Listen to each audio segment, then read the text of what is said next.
signal. Yeah, Main screen on. and according to OBS, I'm alive too. So that was huge materia. Enemy skills totally kind of made that a lot easier than it usually is. As Would have been a lot easier if we had known that we could have just chucked Aqualung at the giant asshole and killed him faster, but whatever. Like I was saying previously, because I was muted, usually if I fail any of the huge materia, it's usually this one. And the submarine mission if you just fuck it up on purpose. I'm debating doing that, like saving, fucking it up just to show off what happens, because that's another thing not many people know about. And then obviously reloading it and doing it right. Basically, because... the town.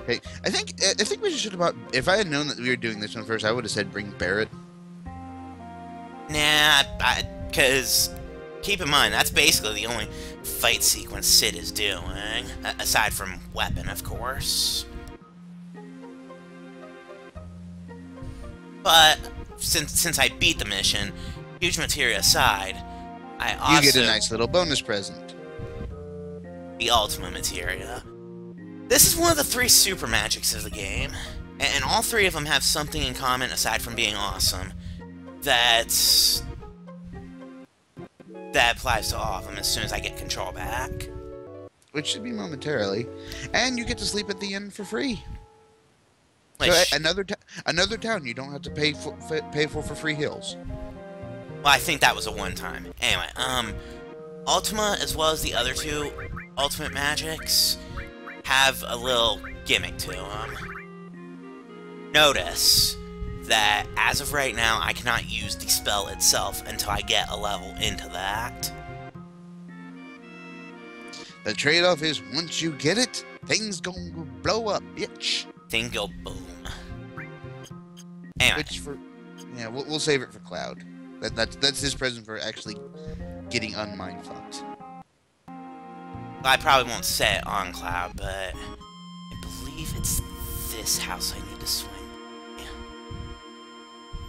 Can't remember specifically. Yeah, there it is, I think. No, I think it was one of the tents. No, this was it.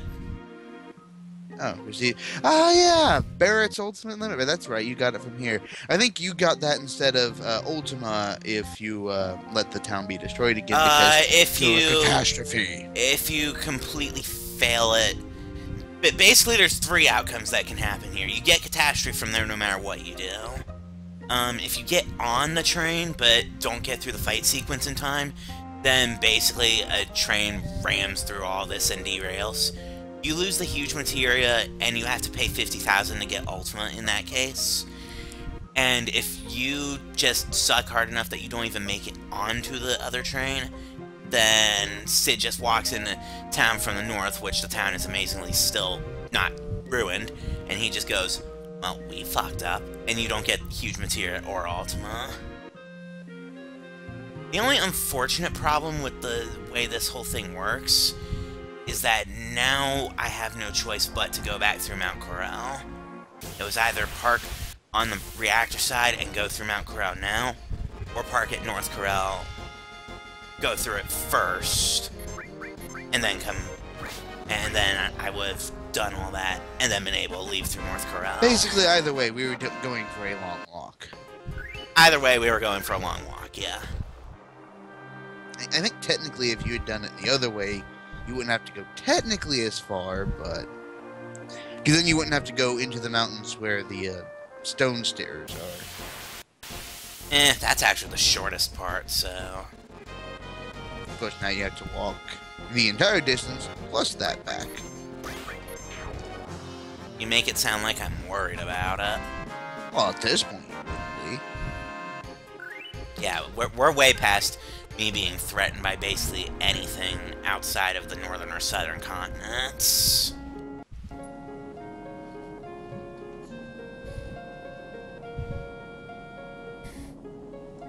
It just kind of wastes time at this point.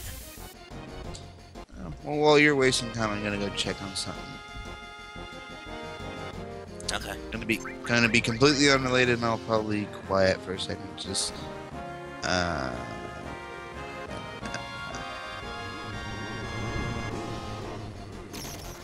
Oh, and since the audience couldn't hear my explanation about it earlier because OBS stopped recognizing my mic there for a second, the reason Yuffie has been starting in Death Sentence is because I gave her that cursed ring I picked up in Medeal last time. I can counter the Death Sentence at any time by just hitting her with Death Force. That way, when the timer runs out, the Reaper will come, it'll hit her, and she'll just kind of laugh it off. Sorry, but on an unrelated note, we have another friend kind of doing his own Let's Play, not quite stream, and I submitted a character, because it's Final Fantasy Tactics that he's playing, and I'm just looking over the stats of my submitted character that I named Cacophonix. Basically, the backstory, the idea he's supposed to be like a bard who dabbles in speechcraft, which lets you talk people into joining the party. And basically, the backstory is he's a young man that the main character met in a local tavern, and he was recruited when he nearly got into trouble with some locals, and my character was able to placate the entire bar away from hostilities after appearing at the hero's side from seemingly nowhere. And while the young man named Cacophonix displayed very little talent for armed combat, he proved time and again that his greatest weapon was his voice and wit, able to talk nearly anyone into anything, and the hero suspects that this is half of how Cacophonix got recruited. He bullshit his way into the army.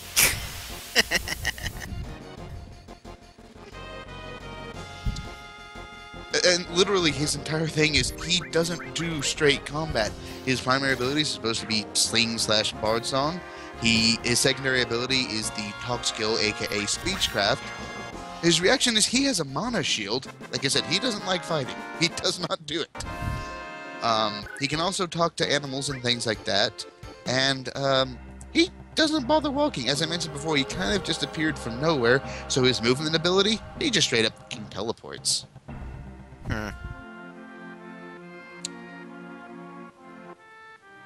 Like I said, I'm just trying to see if anything recent has been boosted in the everything. I don't think so. If it's the same Final Fantasy Tactics that I'm thinking it is. Nah, I just checked. Yeah, I don't think there's been an update on that since like the start of October. Mushroom Worm is dead. Everything is dying in one hit around here. This is to nobody's surprise at this point. True. Sid's just over there like, the fucks I can't give. Pretty much. Huh. I just realized, I can't remember if you got it before or after you got the huge materia, but Sid's ultimate weapon is actually is really easy to get. Right after. Yeah, it's essentially really easy to miss, but also really easy to get if you're paying attention. Well, it's not completely missable compared to Kate's or Barrett's. Yeah, Kate's and Barrett's, if you don't have... Both of them are literally missable. Yeah. Kate's is missable if you aren't just basically goofing the fuck off and decide to, go through all of everything instead of following the actual main path. And Barrett's, you're just straight up not going to get if you didn't bring him. Yeah. If you didn't bring him in the party, give up hope. Turn around, come back later. Literally, because you can just go PHS him in. Anyway, Yeah. So, we're here again. We are here for the last time the story is ever going to send us here. And not even optional battles after this one. How much money do I have? Plenty. Plus, they'll give me whatever they still have on them.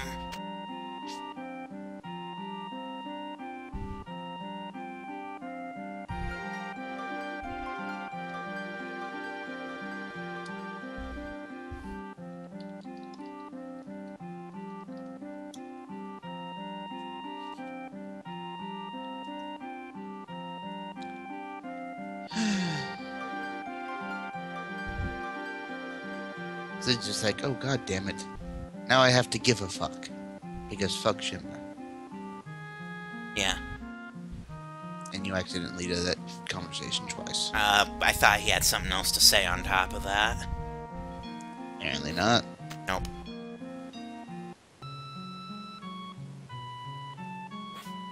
No, Sid. You don't need to look out there because we already looked out there as Cloud. I mean, if you want to enjoy the view, that's your own business.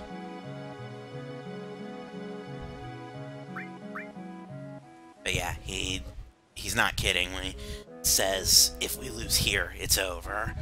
If the enemy gets to the top of the mountain, then I'll get into a boss fight and I can still salvage it myself.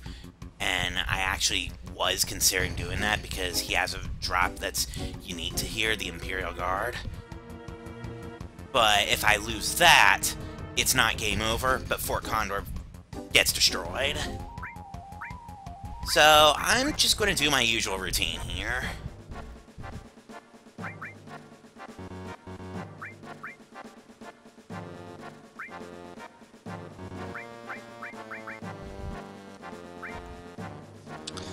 Yeah, not really too much to say here. We've already seen the strategy up to a million times. The only difference is this time it is actually kind of important.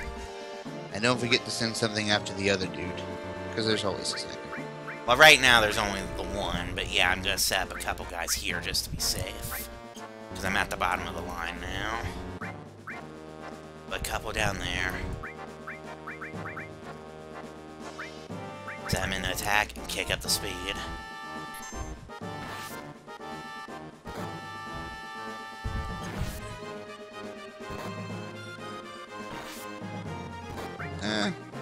I check one more at the far side just to make sure. I'm considering they gave me one of the ranged guys, yeah.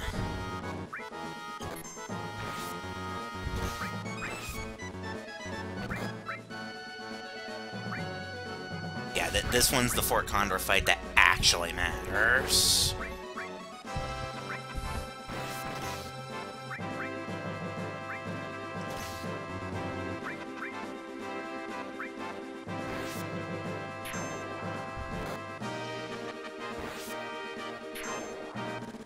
But for being the Fort Condor fight that actually matters, We still cheese the ever-loving crap out of it. because Fort Condor, when you know what you're doing, it's that easy. But there's something going on.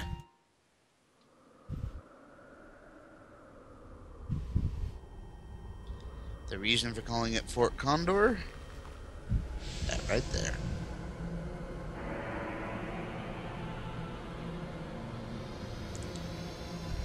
A giant condor egg basically warmed by the reactor.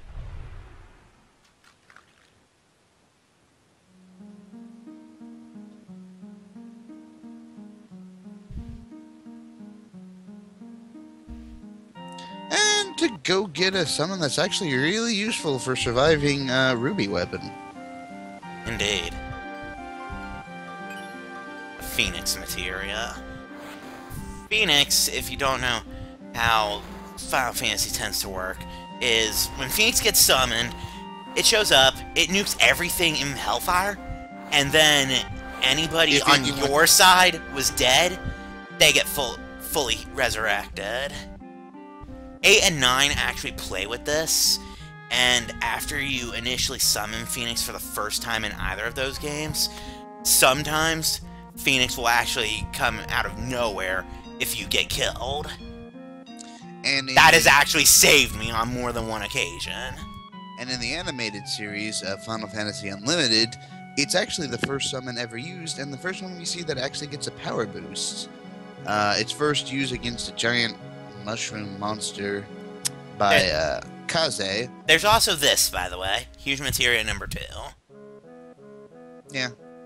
But, yeah, like I said, and basically how it works in Final Fantasy Unlimited is basically he shoots the beam at the boss monster who just tanks it with a fist and it's like, ho ho ho, is that all you got? And then all of a sudden starts bulging out and then just erupts, and from his corpse rises Phoenix, who flies into the sky, breaks it, and then fixes it. Don't ask. It's it's Final Fantasy. Are we really trying to ask for logic here? You literally just saw the world's biggest fucking condor. We don't ask for logic in a video game that literally has magic. Okay. Speaking of magic, because we are on Disc 2, Fort Condor shops are slightly upgraded. Of course, to hear Sephiroth, it's like magic, a mysterious power, and Sephiroth's just like, and Tifa's of course just thinking, "You idiot." And he's just Cloud. This is probably the most notable change as far as Fort Condor shop goes. You can now buy all, which, if you look at that price right there, gives you a hint of how much you can sell a Master Doll for. Yeah, I'm actually checking to see how far along my all materials are at this point. Level 3, and you have a shit ton to go. I think 3 is the highest level on them. Yeah, 3 is all I've got at the moment. Oh, and Contain. I didn't point this out last night, but yeah, it has some pretty decent spells of various varieties, ultimately culminating in Flare. Of course, Break is basically the spell version of Stone Stare. Petrify. Oh, Shopkeeper, I do not want to talk to you. I want to get on your ladder and be on my way. We'll go ahead and use the inn here real quick because, well, things.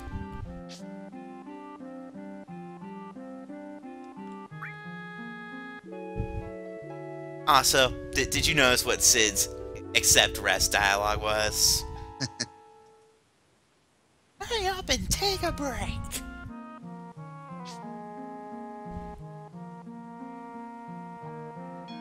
Because Cid Highwind.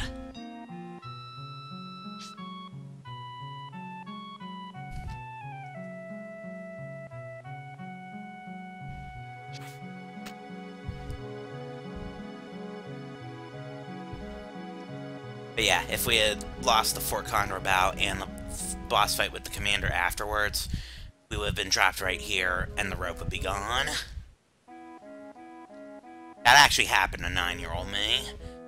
9-year-old me failed both Corel and Fort Condor. Beat the other two, though. So there is that. Where did I park the highway?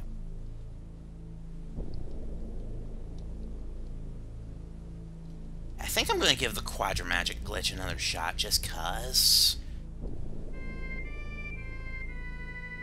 Let's see.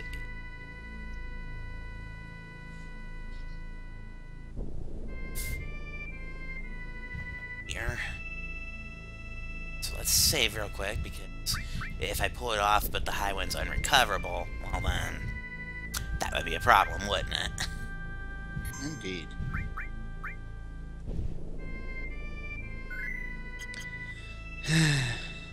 Oh, need to do. Get myself lined up so I'm facing south.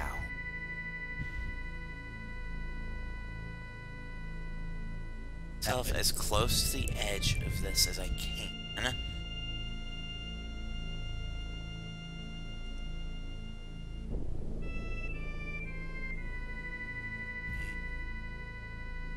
Ha!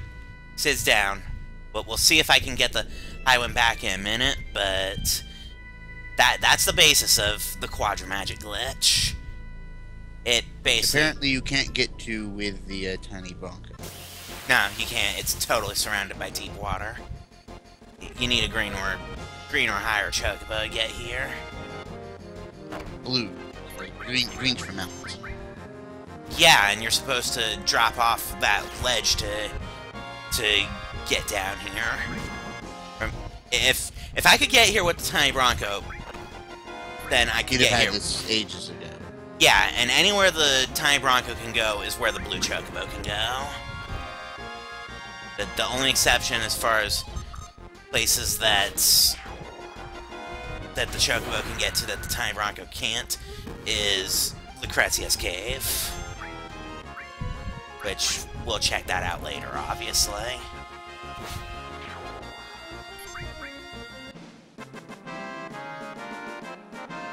But of course, our primary concern right now is just getting to that damn cave.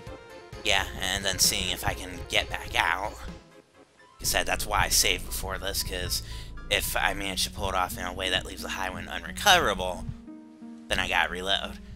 But this is one of the 4 materia caves. You're supposed to get here with chocobos. We kind of said fuck that noise. Unfortunately, this is the only one you can cheese like that. To be fair, I mean, this one makes doing other things later a lot more fun. Yeah, I actually... Part of my strategy for the super weapons does involve Quadra Magic. Which is partially why I wanted to get it now, is so I can start just throwing it even into an empty slot, so I can get at least 1 level into it.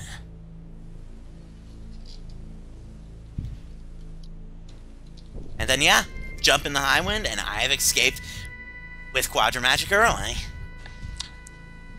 Da da da da da da da da da. Yes. So, let's go see our spiky mine zombie, shall we? Speaking of just throwing Quadra Magic in something,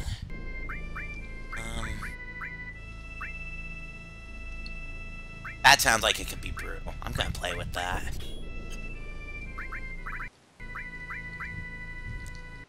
Did you see why I set Quadra Magic with? Oh, sorry, I was having a conversation on another window of Skype, so no. Suffice to say, I think it's going to be fun in just a moment.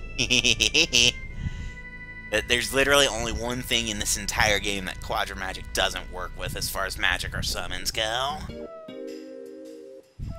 So, if you're playing along, just an FYI, if you didn't get the Cursed Ring, if you did not get the Contain Materia, and if you did not talk to the crazed consumer in every shop, aside from the accessory shop, do that now.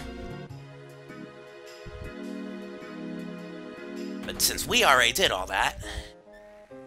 Fuck it!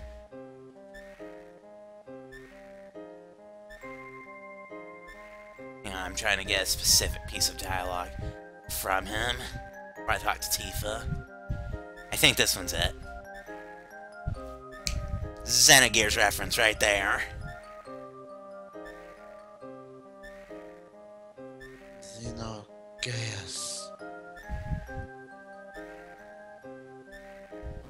But we talked to Tifa Advanced Story, and something's going on. Silent right now, actually. But not for much longer, because as soon as I step out the door, shit is going on.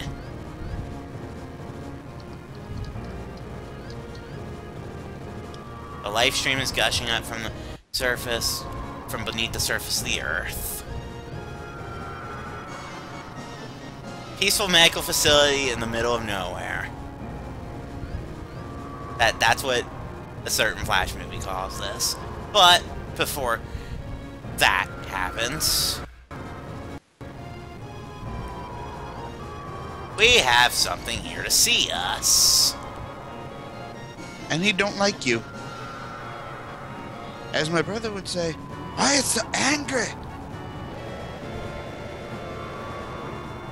And he is very angry. This is the first fight with Ultimate Weapon. The only mandatory one at that. I wonder what happens if you kill Ultimate Weapon with Ultimate.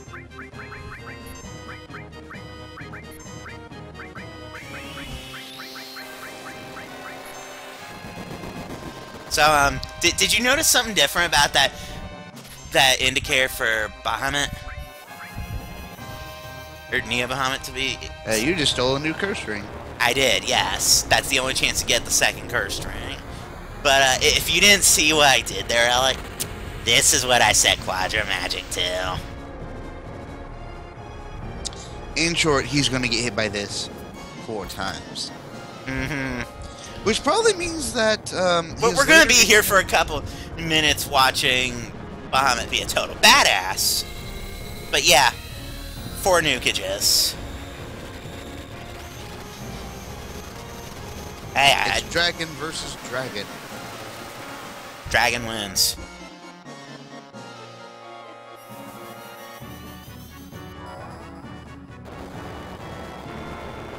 Yeah, the only thing that this doesn't work in the entire game with, as far as magic and summons go, is Knights of the Round. Because I think even the game designers realized that that combination would just be too OP.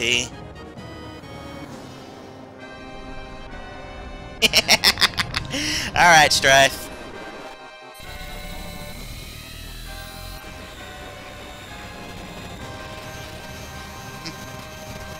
Specifically in response to, this nuking is going to take a little bit.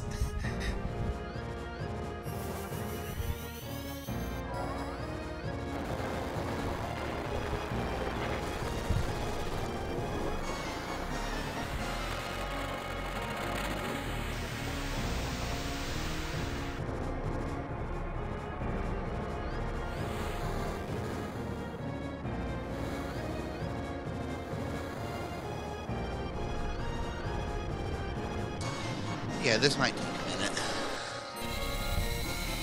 To be fair, it's going to be awesome to watch, and Ultimate is... Well, we're finishing the third cast now.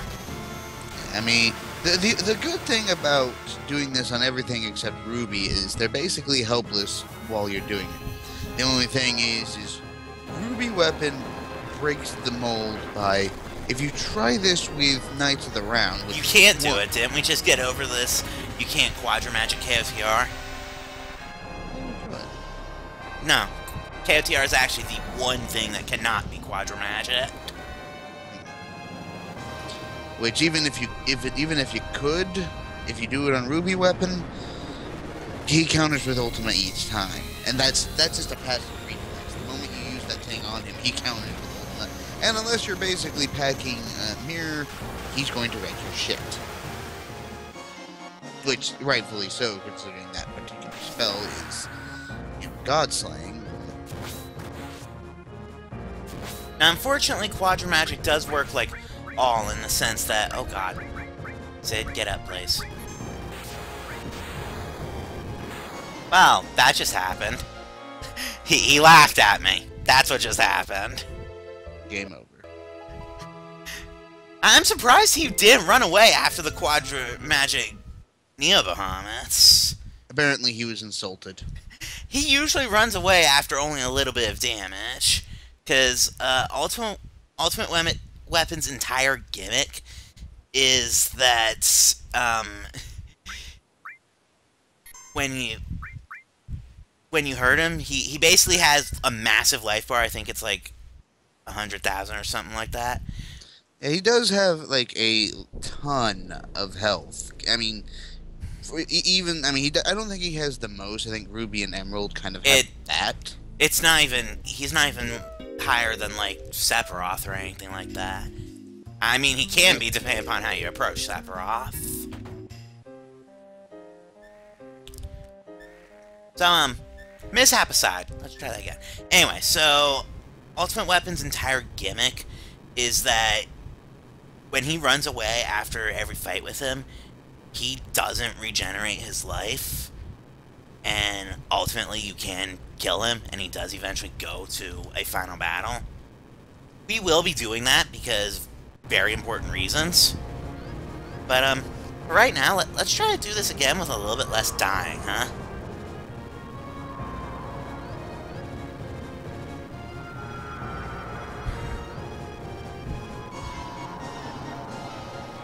I probably won't do the Quadra Magic Neo Bahamut again. I pretty much did that just to be an asshole, and Ultimate Weapon kind of went, "No, you," and I died.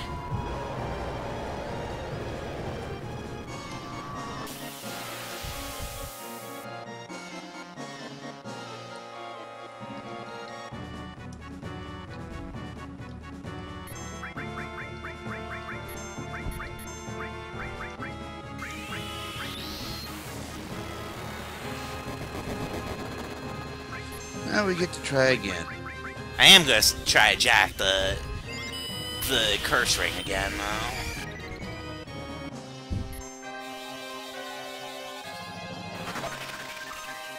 believe triple stars is... Yeah, this is Mog Dance.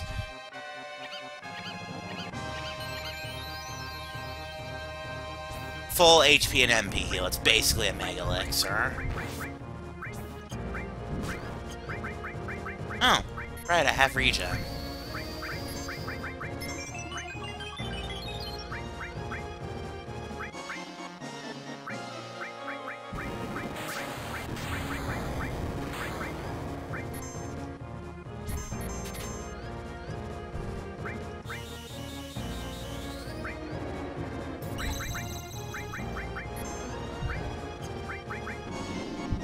Ah, he ran away. No second curse ring for me.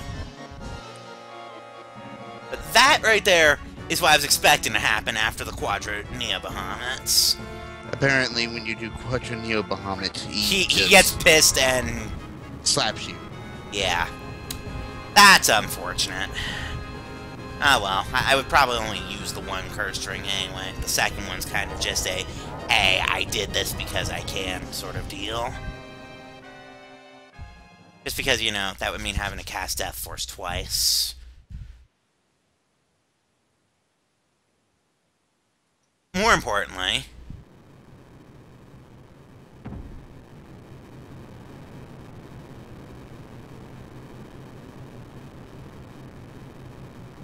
something very bad is going on.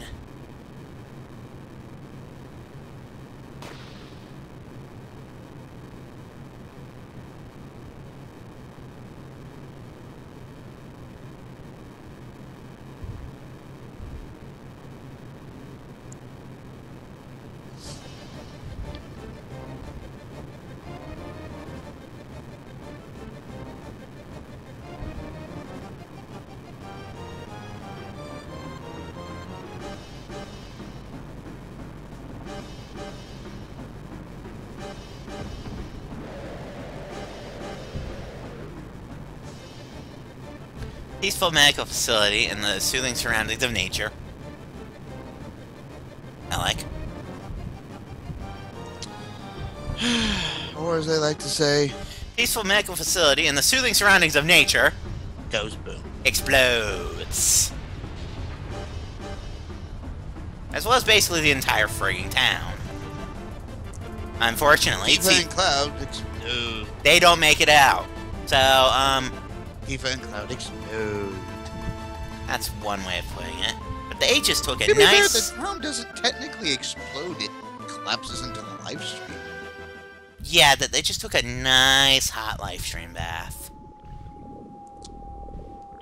Which, this is actually very good for curing Mako poisoning, apparently. Go figure. We'll get to that.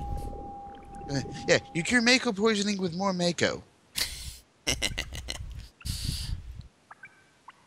Well, I mean, if you're poisoned, if you drink too much of it, the body automatically expels it. That's what happened with, what's his name? Napoleon.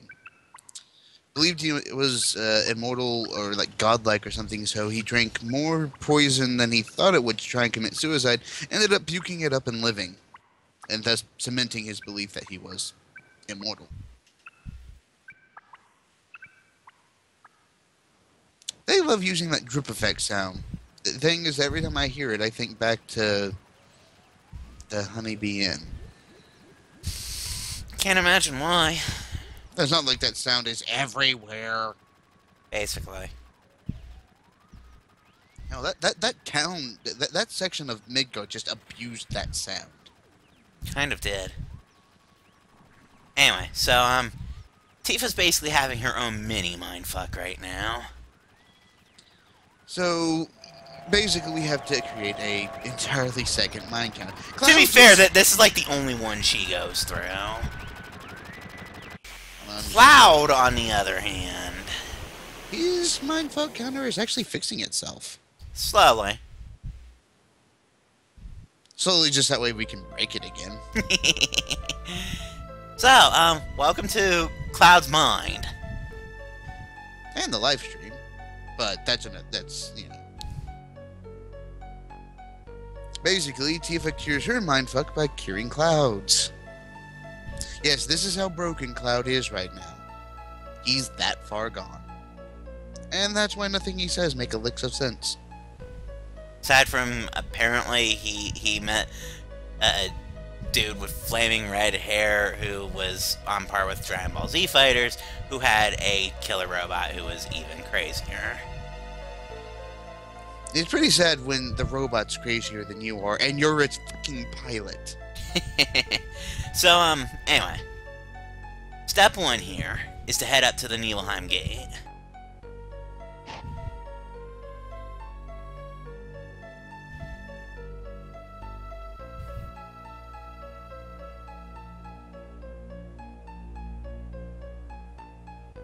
Because this is where everything that hasn't made sense up to this point starts making sense, while not making sense at the same time, because Final Fantasy VII. But it does start putting things together.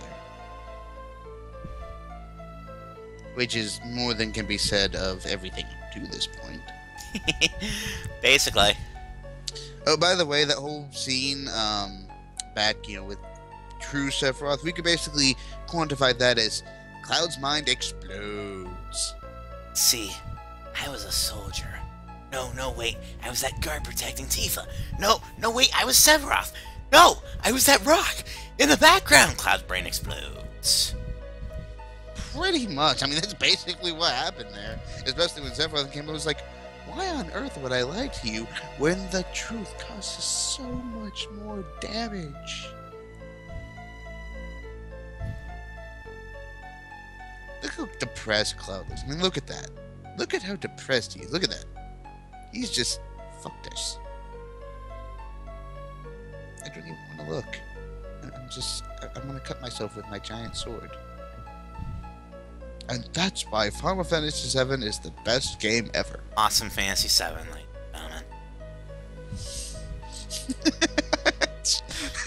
We are referencing so many parodies of this damn thing. And then, of course, we have Final Fantasy VII Machina Bridge. which is ongoing. Hey, Tifa, do me a solid and go fuck yourself. I made that reference when it was relevant, I know. I just felt like making it again. No, Cloud, you weren't here. I've been hiding it for some time, afraid that if I told you something horrible might happen. Like you unfucking your brain, maybe. Tifa, you are a bitch. I'm sorry. I understand that you're trying to fix things now, but... you're still a bitch. Well, to be fair, Tifa's not 100% right in her assumption either. She just outright assumed that Cloud wasn't here at all. But he was. He Yeah. just wasn't that guy. Yeah, he wasn't Soldier First Class. I mean, he's obviously inherited those abilities since by way of Hojo apparently fucking the fuck up. Basically. As I like to say, just because you're a genius doesn't mean you're a smart guy. But we'll show off a couple optional scenes once we're done here, because Cloud will be back once we're done with this sequence. One, of course, optional scene in particular is... In the Shinra Mansion. So, the next thing we need to do... is visit that day at the well. Because... well. Because at this moment, part of Cloud's problem is he's doubting that he's not just a Genova construct. So Tifa needs to reinforce him right here that, yeah, this part was legit. Sephiroth may be an asshole and was definitely telling the truth about you not being Soldier First Class, but this part was real. This part happened. That's why I didn't stop you here. I didn't point. Still doesn't help the fact that Cloud is a depressed little bastard. Considering everything he thought was real was a lie, at least starting from Nibelheim. That Tifa enforced because she's a bitch. I understand she had her reasons and didn't want a Cloud to run off. And to be fair, up until Sephiroth just basically broke his mind into little tiny pieces and dusted them under the rug, I mean, he was a badass. He was definitely carrying on Zack's legacy. The only problem is he was doing it by actually being Zack, essentially. Yeah. So he basically, in his mind, supplanted Zack, and Zack was non-existent. Well, keep in mind, he that whole persona came up because he was basically as mind screwed as he is now after Hojo, and he snapped out. He snapped out of it on its own, but where he snapped out of it and how he snapped out of it, kind of brutal. But we'll talk about that when we get to that relevant scene, which I'll probably check out like first thing after we're done here. Long of the short, Hojo tried to turn Cloud into Sephiroth, and instead turned him into Zack. And Zack, of course, told Hojo to basically go fuck yourself. I'm already awesome enough. Which goes to prove that while he's a failure, that technically means he's a success because he was already there. It's hard to improve on perfection if you think about it. Right? But like I said, as far as Hojo was concerned, he called Cloud a failure as much as he could, but Zack was, as far as Hojo was concerned, an even worse failure. To be fair, we don't care what Hojo says. Right? Because Hojo's a jerk like that, yeah. Anyway. He is the evil genius. Mm-hmm. Just because you're a genius don't make you a smart guy. I know I said that already, but it's a relevant point.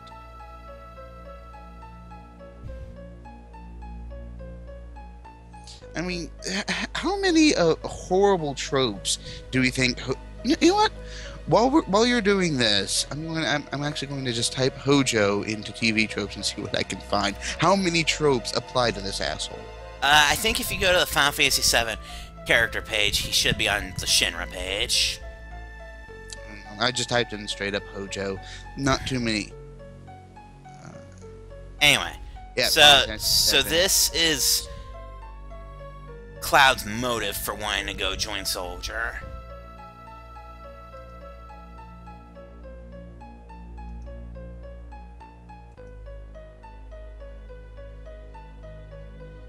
Basically, Tifa.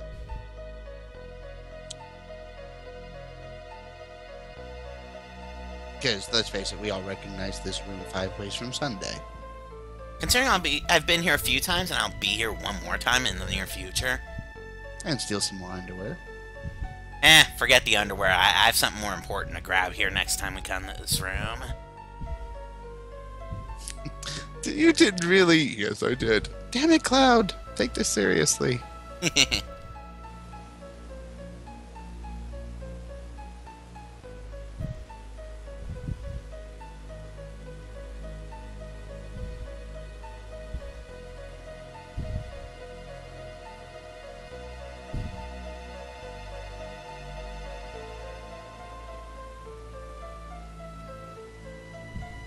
Sorting algorithm of deadness.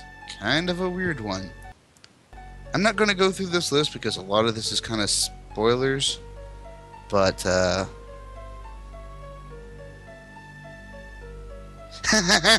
Dean actually appears on this list twice. What? This is sorting algorithm of deadness. Dean falls into a canyon. Survived. Dean throws himself into a canyon. Dead.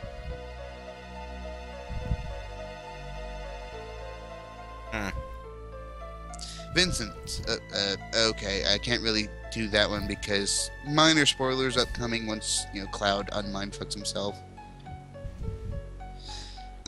This one, I want to spoil just because it involves Gyahaha and Kyahaha, but... Is that what I'm going to be doing to them in the end? This is the one that you're going to be doing to them anyways. Yeah, we'll get to that one when it becomes relevant.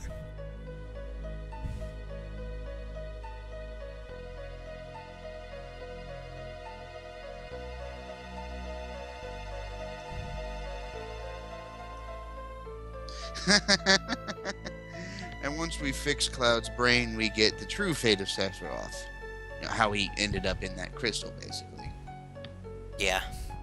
But first, we have to explore Cloud's perfectly honest, deplorable childhood. I mean, let's face it, this kind of sucked. It really did, yeah. I I mean, to be fair, you know, where he is now, I mean, doesn't really make up for it, but hey.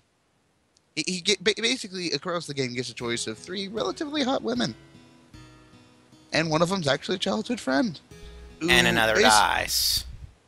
And another dies, and then another's technically too young for him, but gives him a kiss anyway if you take her onto the carousel. Anyway, so this particular day that we're talking about was the day that Tifa's mother died. And Tifa was really, really, really, really, really, really, really, really, really, really, really depressed. Can you blame her? Not really. But let's just say that she sets out into Hell Mountain and just said, fuck everything. I don't even give a fuck anymore. And of course, Cloud being Cloud and having a serious child boner for her. Even now. I mean, to be fair, I mean, she was, based on what I can tell from the sprite, she was kind of a looker even at this point. And unlike the other kids, Here in a Minute actually does try to have a big bad hero moment. Right? What? I mean, Here in a Minute, I mean, Cloud does try and do the hero thing, but... Yeah, we'll get to it in just a second, because, yeah... Actually, we're almost there. Because, yeah, Tifa, in her despair, she gets this idea that, you know, the dead can cross Mount Nibel, so maybe her mother's on the other side, etc., etc. So she tries to cross Mount Nibel. Her 3 childhood friends wisely decide to back the fuck off. Cloud, though.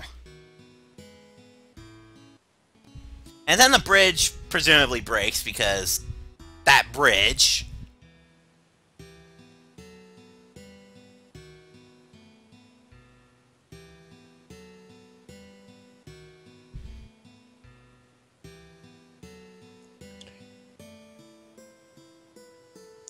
And Cloud made it just fine, but Tifa...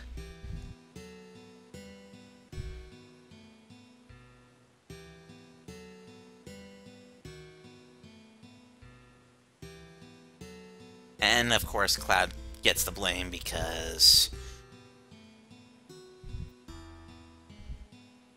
sexism.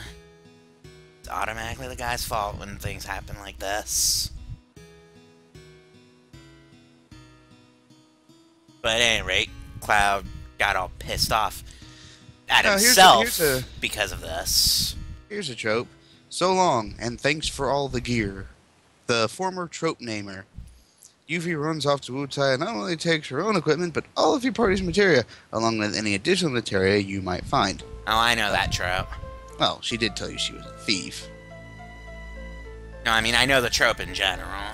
A more permanent example is Aerith, whose sudden death makes you lose all her equipment. Why do you think I took the Eden code off her when that became relevant? Thank God the creators weren't cool enough to take away all her materia, too. The fact that her equipment is not returned is especially irritating because there is a special piece of armor, the Eden coat, in the dungeon just before you lose her that you will quite likely equip on her since she is a white magician girl who is, for that dungeon, a required party member. At another point in the game, Cloud and Tifa are both temporarily put on a bus and you lose their equipment as well, but you get their stuff back when they rejoin the group. Luckily, this is avoided completely by the importance of the materia. Whenever a party member leaves, they hand over all the materia beforehand. Except for Yuffie's side quest, of course. Because one of the fragments just rejoined into Cloud proper, so we are actually getting somewhere. Now that we know that Cloud's not a construct, for certain, now we go back to Nibelheim. He's still got, still infected with Genova cells, but... We know he's not a construct. He's so himself. That part, Sephiroth was bullshitting. Hey, the only way to make the truth hurt more is to stick it into a lie that's very believable and somewhat tied to it.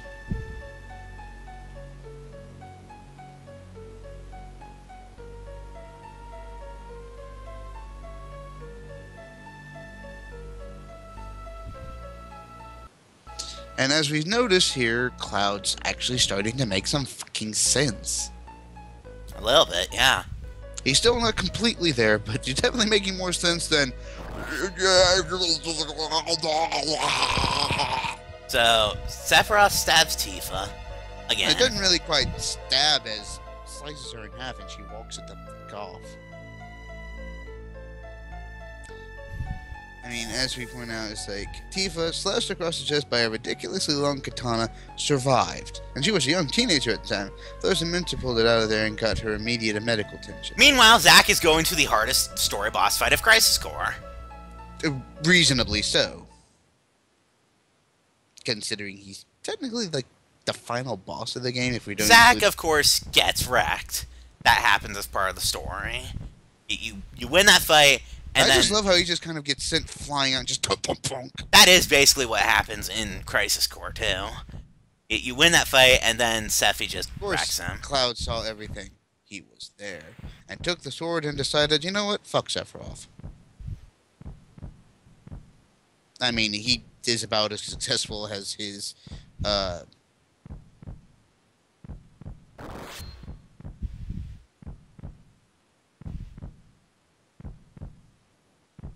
mean, he's arguably more successful than the guy whose memories he stole, but to be fair, Crisis Core makes that make a little bit more sense, because Cloud got the back attack in Crisis Core. With a big-ass sword, we might add. So, Sephiroth really just told Death to fuck off for a moment there. By the way, if it wasn't obvious, Cloud was that one mook that didn't die when the bridge broke. Because Cloud actually is pretty good at surviving things. Of course, Cloud is always there. He might not be the big-ass hero, but to be fair, in Crisis Core, he does have a slightly different outfit. I think he dons the basic one to actually hide his face from Tifa. He basically wears the Shinra Mook garb the entire time up until Zack changes his outfit after he turns into a mind zombie. And to be fair, in Crisis Core, I mean, he does put on the helmet for Nibelheim though, because as he puts it, personal reasons. AKA the shame of coming back to Tifa in his hometown, not being a big-ass hero. Basically. But yeah, the Mook who is basically having stomach problems is Cloud. Much like Yuffie, he doesn't do well with motion sickness. Zack's just like, the hell, bruh? And Cloud's just like, dumbass. That actually was kind of the interaction in Crisis Core. It's like, why you put the helmet on, bros? Personal reasons. And then Tifa, not seeing Cloud, despite hoping against hope that it was, runs off to press. If Cloud had just kept the helmet off, things might have gone ever so slightly different between her and Tifa, him and Tifa. Maybe a little bit. Like I said, it wouldn't have been like a big deal. Tifa probably would have it been wouldn't have been a huge difference other than the fact that Tifa probably would have been actively all the fuck at Sector 7, because she would have known Cloud was there. Because at about this point, it's going to happen in a second, but Cloud's going to get wrecked too. See, right now, basically, Tifa's a little bit in shock. So seeing Cloud in her mind is basically, he came. Oh, by the way, this is what happened to Genova's head. You might remember Barrett went, the fuck? About it previously. This is fucking head. Well, this whole thing is stupid. Fuck this shit, I'm out. Well, here's our answer. Or as Reno and Rude like to say, Mother, it's Genova's friggin' head. Hey, I will not have you refer to Mother that way, you meanie. Anyway, so, yeah. Coming up is... Hey, your mom's cool. This is how Sephiroth ended up at the crater. Basically, he fell into the live stream and floated about. But not before the first of several times where... this happened. Don't push your luck. And yes, Sephiroth is basically lifting Cloud up because fuck you and fuck physics. But Cloud is having none of this bullshit. And Sephiroth is just like, one, how are you alive? Two, how are you stealing my sword from me?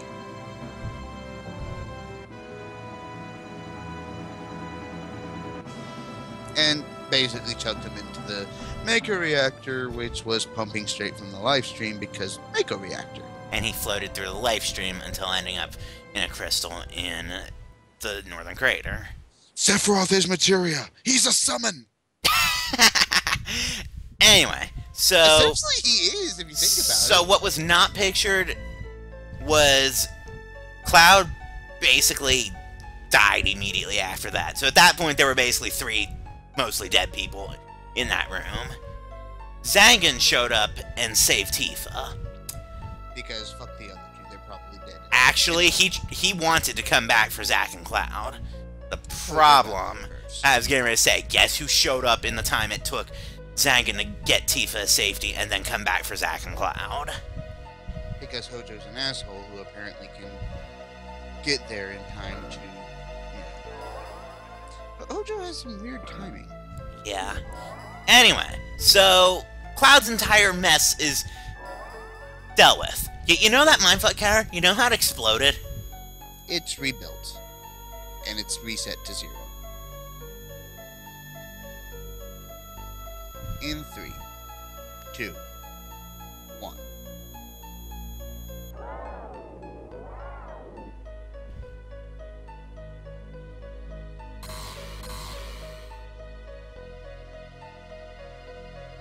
Wang.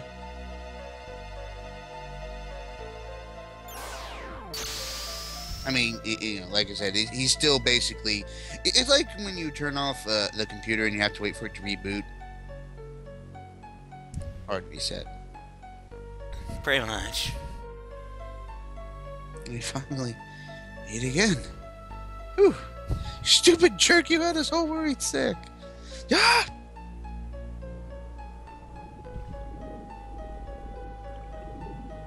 Like I say, he's still processing the fact that he's himself again.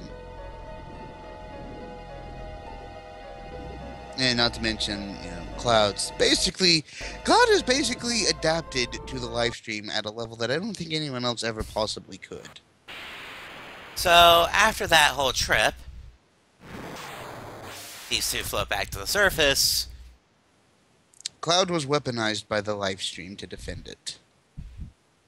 And I'll be damned if he wasn't a good defender. I mean, there is that small minor thing where he dips back into the emo stage during Advent Children. Justified because he has what's basically space cancer. Like putting down old Space Yella. How is that a thing? Okay, anyway, so we're back in... You knew that reference was coming. So anyway, we're back in Medill. As you can see, this place ain't doing so hot. I don't know. We don't know how warm Mako is. God damn it! I am an asshole. Yeah, you kind of are.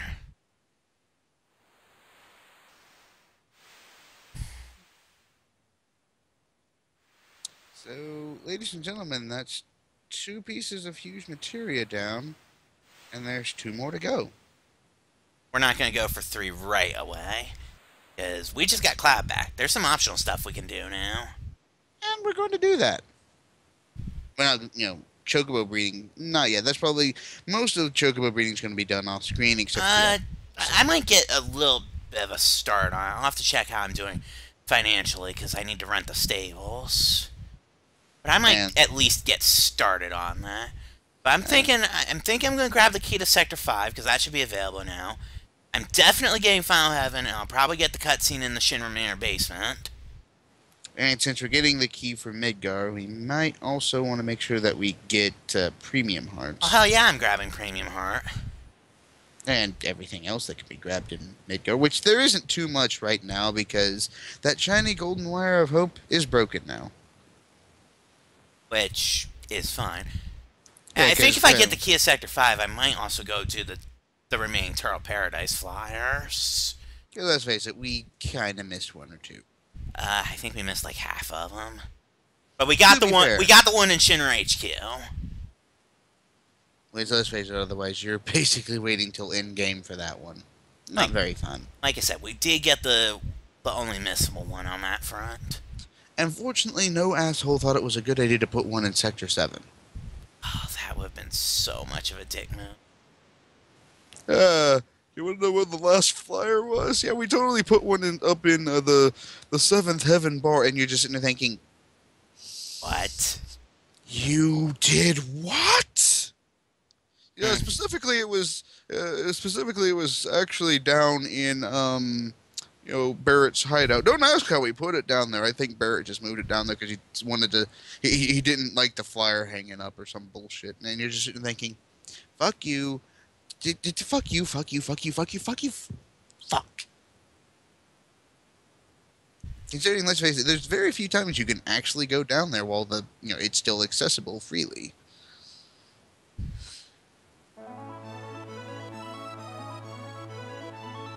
And we have Cloud. Cloud's back to normal, and he's ready to go back to his position as a leader.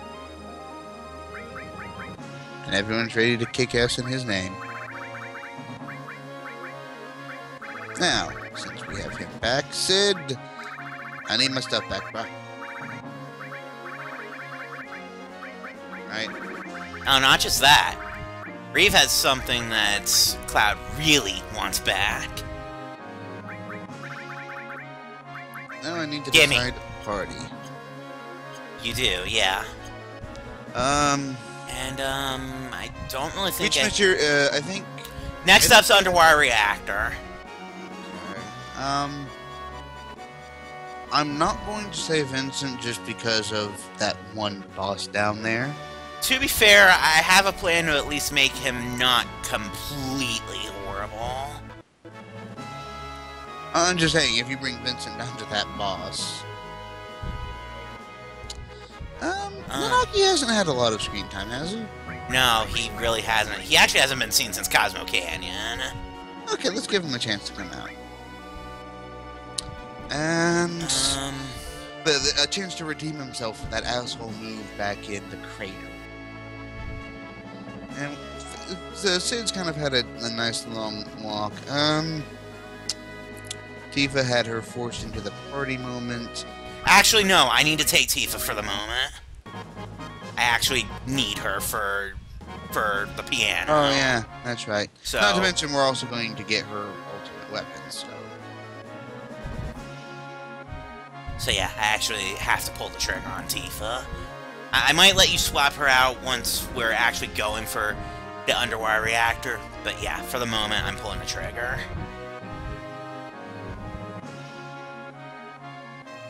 I love how Reeve is just basically just like, you know what, fuck Shinra. I'm helping you guys now. Fuck it. I'm done. Alright, so let's see. By the way, Strife, did you ever come back? I never saw a back message from you, so I can't tell if you're there anymore. Anyway, but while we wait for that, let's see. Hello, Midgar Zolom, you asshole. Yeah, I still need to work on E-Skill 4. I could do the pagoda now. You know what? I'm gonna grab... No. Hold off on that till after the water reactor, because ultimate weapon. Considering how easy hers is to get. I'm talking... Oh, you mean use her weapon for the pagoda? Yeah. Might as well have her... But the thing with ultimate weapons is that... Welcome back, Strife. The thing with ultimate weapons, though, is that they have 0 materia growth. That's universal except for the Princess Guard. But, well, the Princess Guard is not worth talking about at this stage. Considering she kind of did. Yeah, and she took the Princess Guard with her to the grave, ironically. Which, even if she hadn't... It would probably be rotting in my inventory like the Great Gospel is. Well, off to Nibelheim first, then to Bone Town. You're gonna say, well, at least do the Nibelheim part first. Do.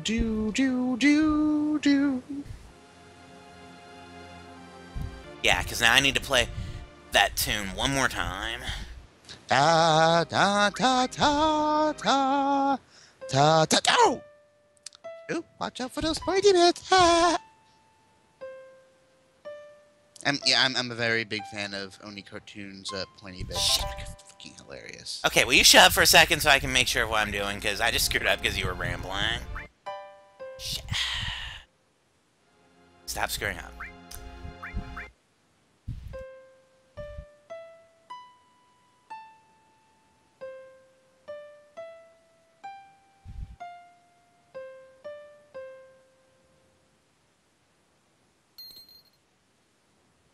Here we go. He has the sheet music for that song. And inside of it...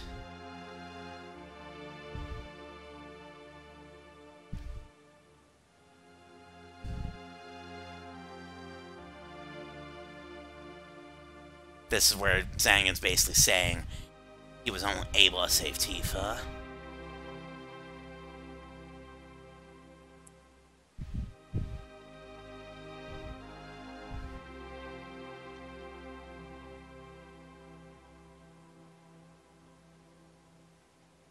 This also kind of explains how Tifa ended up in Midgar.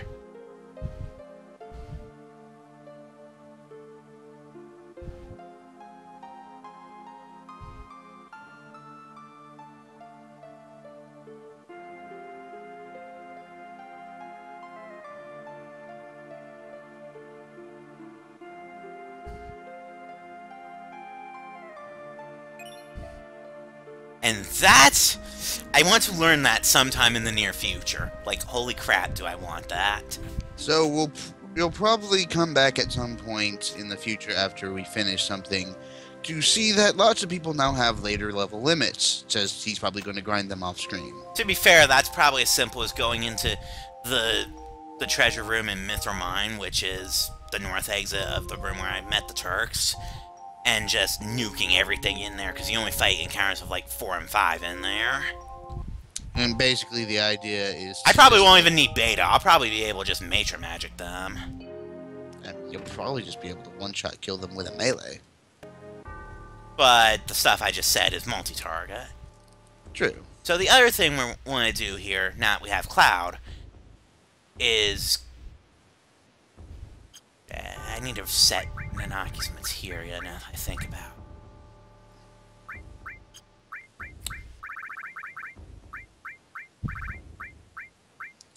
I think Yuffie, that's what you want.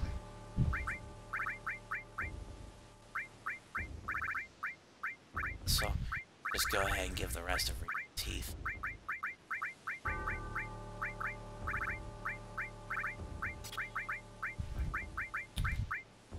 Anyway. Make sure everyone's equipped with everything appropriately. I don't think Cloud has any summons tonight now. No, he doesn't. Not necessarily a bad He thing. actually has the Death Touch. Cloud with the Death That'll Touch. be funny. Cloud with death touches. Yonk. This ignoring that everything here is probably going to die in basically one hit anyway. The insult of it was death touch. You got quiet, by the way. Even better now. Not too much. How about this? A little bit better. And I think I've ran over my headset's cord too many times, and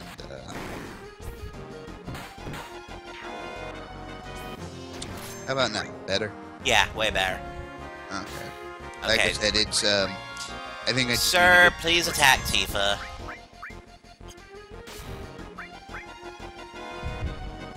Once more.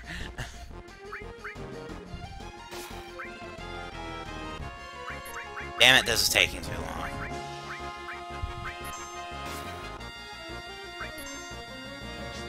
Yeah, if you can't tell, I'm going for a limit break.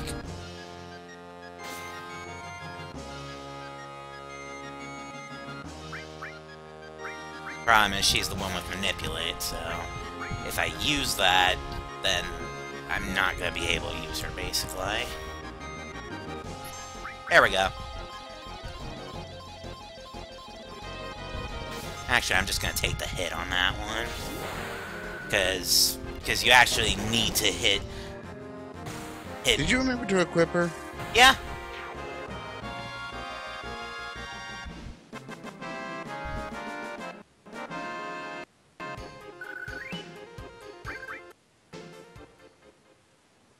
I'll double check to see if I have upgrades for anybody, but probably don't in this team.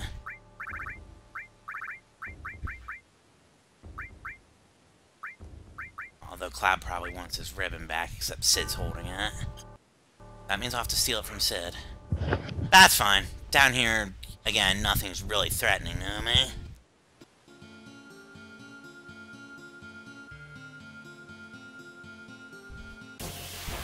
Just the fact that there's stuff here. We'll just have Tifa beat it up since I think she's on level 3, number 2. She's on 2-1. So she actually still has a ways to go. That's what I mean. Like, she's trying to unlock that, which means she's supposed to kill things. Yeah, but I also still need to get Mirror Drive in that time frame as well. This is basically just trying to this 1/2.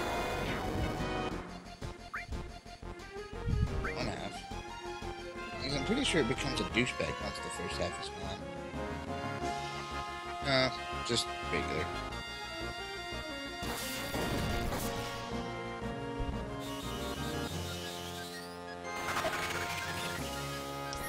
Bitch, I hate people!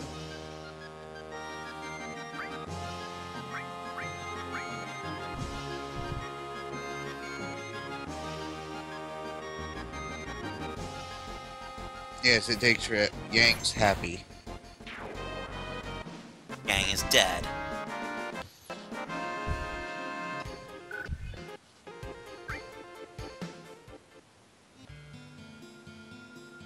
Anyway, so coming back to the lab, now that we have Cloud. And by Cloud we mean unmindful Cloud. You realize that Hojo is full of douche. In fact, he is douche. He is a thing that you use. I'm not even going there.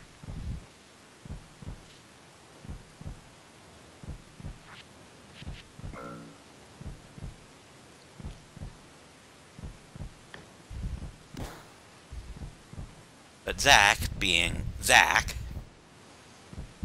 is having none of this horseshit. Cloud, of course, being Cloud means he just like,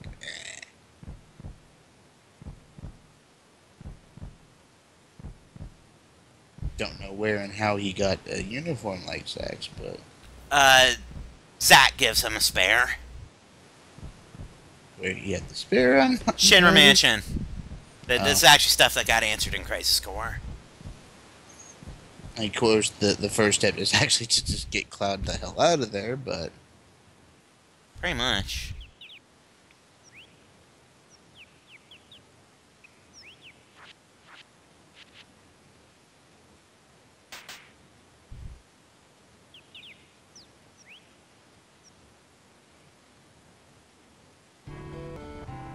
And now they're just chilling in a truck.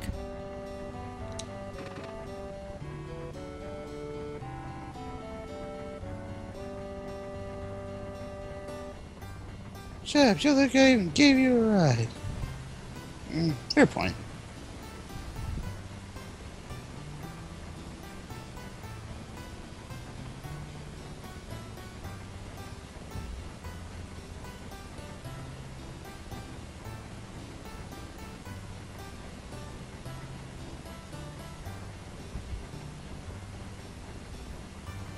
Yes, that's it.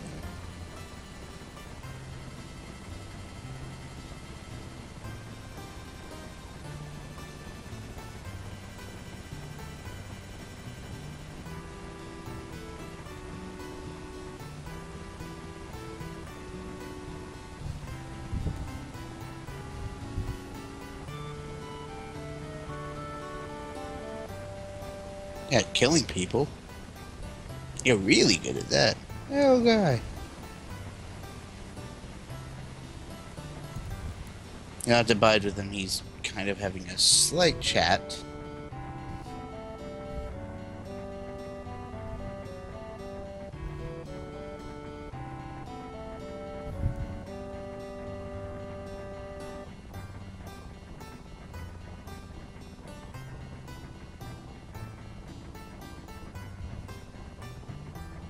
everything. That's easy to do.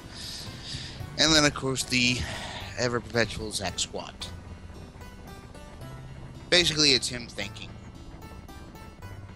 Kind of like Pooh when he goes think, think, think, think. Yeah.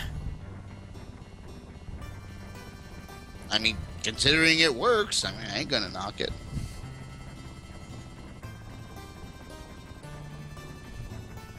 That settles it. I'm gonna become a mercenary. Woo! Yeah, thanks. Hey, didn't you even hear a word I said?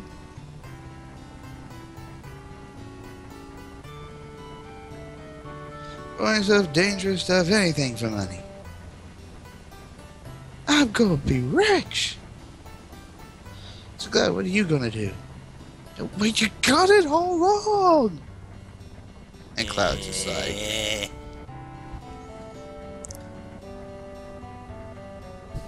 just kidding. I won't leave you hanging like that.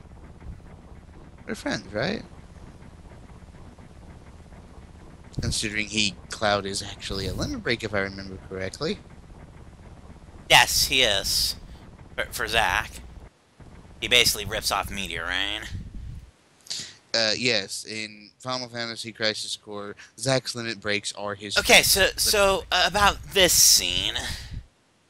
This scene, it's definitely extended upon in Crisis Core this, for obvious reasons. Simply put, this makes Zack look like just a total wuss. In this, because, as we'll see, Zack kind of just got his shit kicked in by 3 random guys. Which are the... just so happen to be 3 certain... What do you want to do with them? No, that they're just random guys. But Crisis Core expands on this to basically say that, yeah, it was still 3 guys that killed him, but they were the last 3 guys out of the entire freaking platoon Shinra sent after Zack. And when we say the entire freaking platoon, 3 out of 300. Zack soloed 300 guys with guns and helicopters and missile launchers. I think it was more than 300 guys. Basically, the fact of the matter is, you literally burn out. You are my living legacy. And basically, well, Zack burns through his limit break. He basically breaks his limit break counters, murdering pretty much everyone but those 3. Not quite accurate, but close enough. And that's basically what it means. He's just... Well, he didn't actually use any of his limit breaks during that fight. They were just burning through his memories? Yeah. I've said before, Aerith died tragically. Zack went out like a goddamn badass.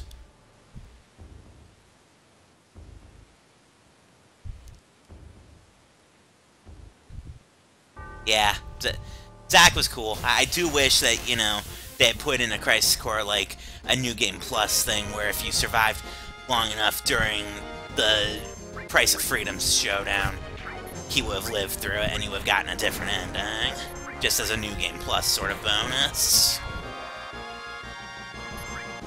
Just sort of a what-if ending? Pretty much.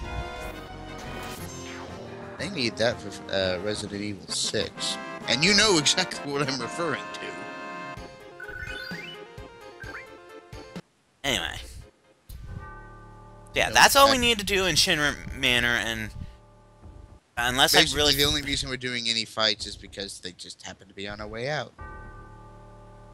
Honestly, I think that's the last time we have to come here until I feel like going after question marks for the other 3 E-skills. And let's face it, we're not really... That's not an E-skill I worry too much about, no.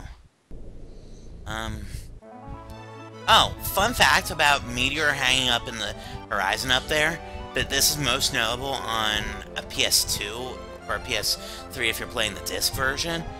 That's basically just a GIF posted over the world map. It's kind of silly. Anyway, Because you'll notice that no matter which way you turn, you look at the same thing. Isn't that the waterfall that you, This is the waterfall where I get Lucrezia. I'm trying to think of what I should do now. Bone Village, that's right. And then, like I said, there's a reason we kind of put Tifa in the party. Well, the reason was primarily so I could have her read her lair for Final Heaven. I don't need her for Sector 5. No, it's just one of those things where we can automatically equip the weapon once we get it. Let's see if I can find this without using the diggers. I don't know why you'd need to find the lunar harp. You already found the damn thing, right? It's always an option.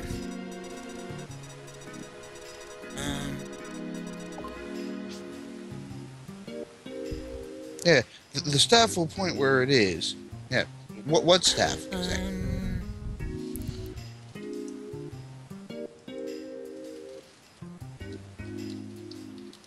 try here. Like I said, if I don't find it on my own, then I'll go ahead and start using search.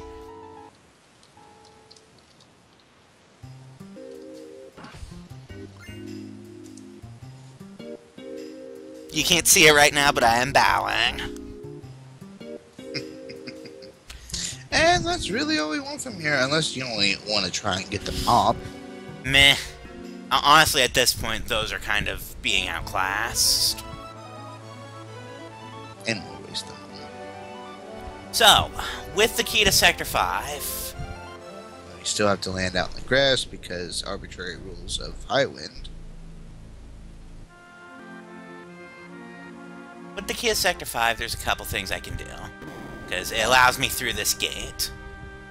I didn't show this off previously because there was no reason to come You here can technically before. come to this point from inside, but again, since you don't have the Yeah, key, because... Do you recognize where I am? But let's check out in here for a second. Do you notice something here?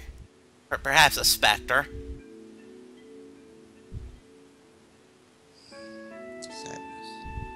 If I try to approach her, she vanishes. But here's what makes it really weird.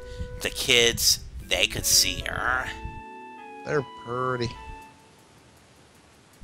Aerith is literally Obi-Wan Kenobi right now.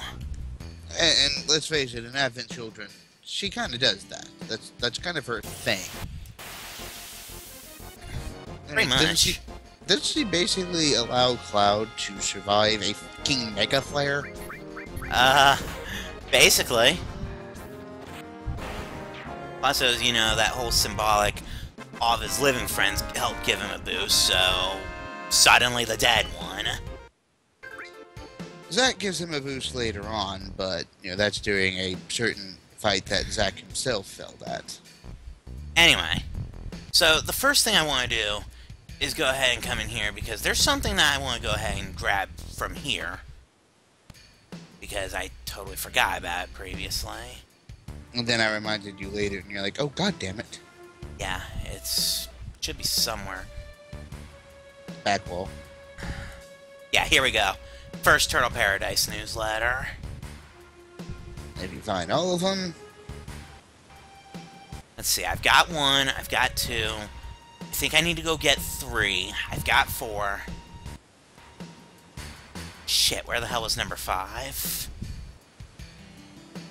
Oh, and just to reinforce a point, this guy, our sick, is gone. He was a Sephiroth clone.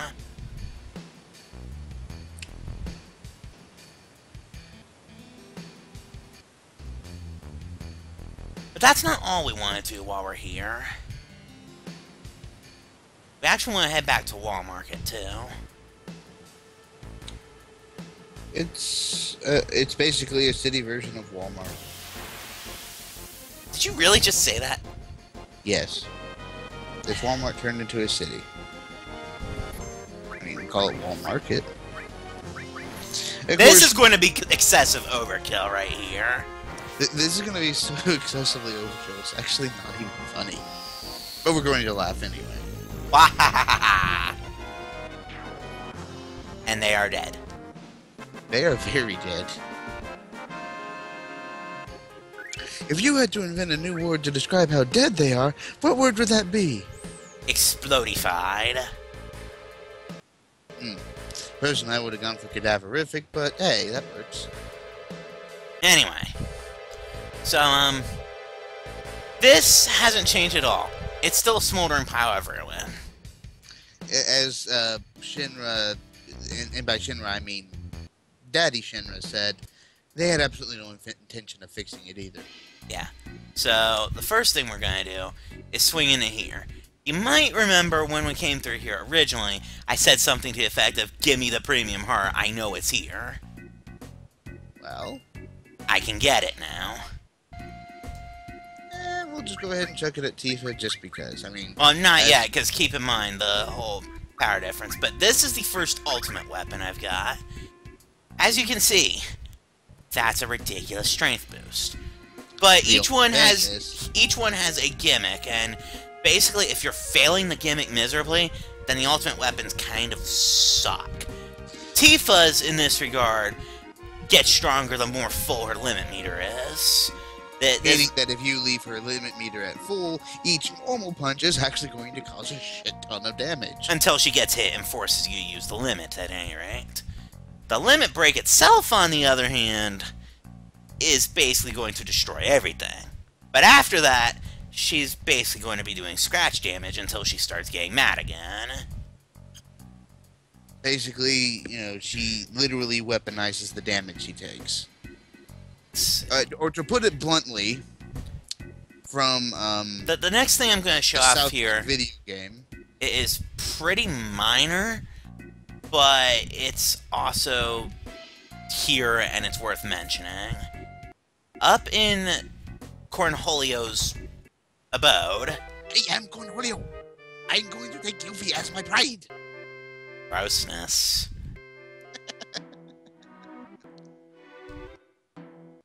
I wouldn't say 43 for just having gotten Cloud back is low.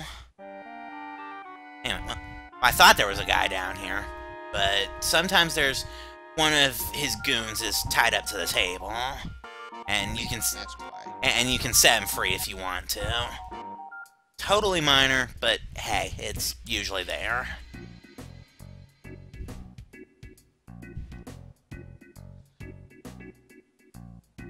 The other thing, you may call us low as level, but we've still been murdering everything we've come across so far. To be fair, a lot of that was just us dropping beta on it because fuck it, but... Anyway, I unfortunately can't afford this right now. I wish I could, because if I can afford that price, that will give me the Sneak Glove. It's an accessory that massively boosts the success rate of stealing. But unfortunately, I'm poor. Oh well, we'll come back later. It's not like he's not going to sell it to us later, you know. Yeah. And of course, they won't let you anywhere near the Honeybee Inn anymore. Not after not after your escapades in Don Cornhole's manor. Well, that was the second time. At this point, Shinra's just taken over the place because they're assholes. But yeah, the Honeybee Inn was technically one time. I'm just wondering what the hell that hand is about. I mean, I know they never really explain it. Just... They really don't, no. Oh, hey, look, a Hell House. Remember when I was actually mildly worried about these guys? That was so long ago, wasn't it? Yeah, well, once upon a time, that thing would have probably destroyed you. Now, it does scratch damage. And that was its strongest attack. And Red bonked it once. A difficulty select for FF7 probably would have been kind of neat. Like the Tales games, for example. I mean, to be fair, I mean, if you go back to certain areas where things were hard then, but as you got stronger, they got progressively weaker, I mean... Speaking of Tales games, I actually have a little bit of a story. Personal experience, I should say. Wave, you should know exactly where I'm going with this. Oh, this... What he's about to say makes me go, what the fuck, at how he plays Tales. Basically, I went through the first... How far would you say into the game? The first, what? Go ahead. 1/4, 1/2, whatever of the game. I'm gonna get Nature Magic on the other 2 E skills, and, yeah, that sounds about right. Yeah, but yeah, I basically like the whole first, fourth, or third, whatever of the game. Yeah, the Art of Midgar entrance is cool. Go on, Ellen. With level 1 weapons. Yeah, he's talking specifically about Tales of Xillia, which the shop system there is you actively upgrade it. And he didn't realize it was a thing until he got to the hero's hometown. I just sat there and looked at him like, wait, you got how far? All of that with level 1 gear? Pretty much. Like, literally, I knew I couldn't see the face because, you know, we were, you know, talking over Skype and everything, but, he literally was like, I don't know if this is, like, impressive or the most stupid thing I've ever heard of. Pretty much. Anyway, yeah, I'm taking a moment to go ahead and grab Nature Magic on E-Skills 3 and 4, because I'm here. And then, basically, to compound on this inanity that is my apparent genius level of skill with freaking Tales of Xillia, I opened the Demon Weapon quest before I even knew that it was a thing, and killing the strongest Demon Weapon demon. Yeah. And I'm just sitting there like... And I followed that up by killing the next strongest immediately following it. And I've killed the strongest first by accidentally taking the left when I should have gone right. Literally, I killed it by complete accident. And of course, I'm just sitting there that whole time going... How? How? How? And I was ridiculously under level for it. Come on, game. Give me what I'm looking for. I think it's in the black area immediately outside Midgard. I am in the black area immediately outside Midgar. I mean the black area within the black area. Oh. I mean, literally the shadow of Midgar is where you need to be. At least that's where I keep finding it. Well, I usually find them anywhere in the wasteland area, which is where I am saying, now. it has a higher chance around that area. At least, like I said, that's where I keep looking. I'll give But it a yeah, shot. I'm either a genius at Tales game or just ridiculously lucky. One of the two. Basically, he's like, you're either lucky as shit or you're a fucking Tales savant.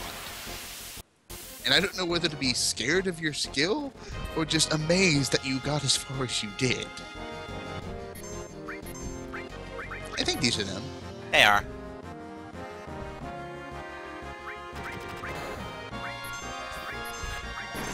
You don't really need to manipulate him so much, you know, consider... Wait, did that thing not die? I know, I'm actually kind of amazed. Did he just shoot that out of his ass? Might as well have. Let's kill him with it. Well, I need to break the manipulate first so that Tifa can be the one to do so. And so he does it on his own to me. You notice it's doing scratch damage and I'm not really care, right? Now let's see what your version does. Death.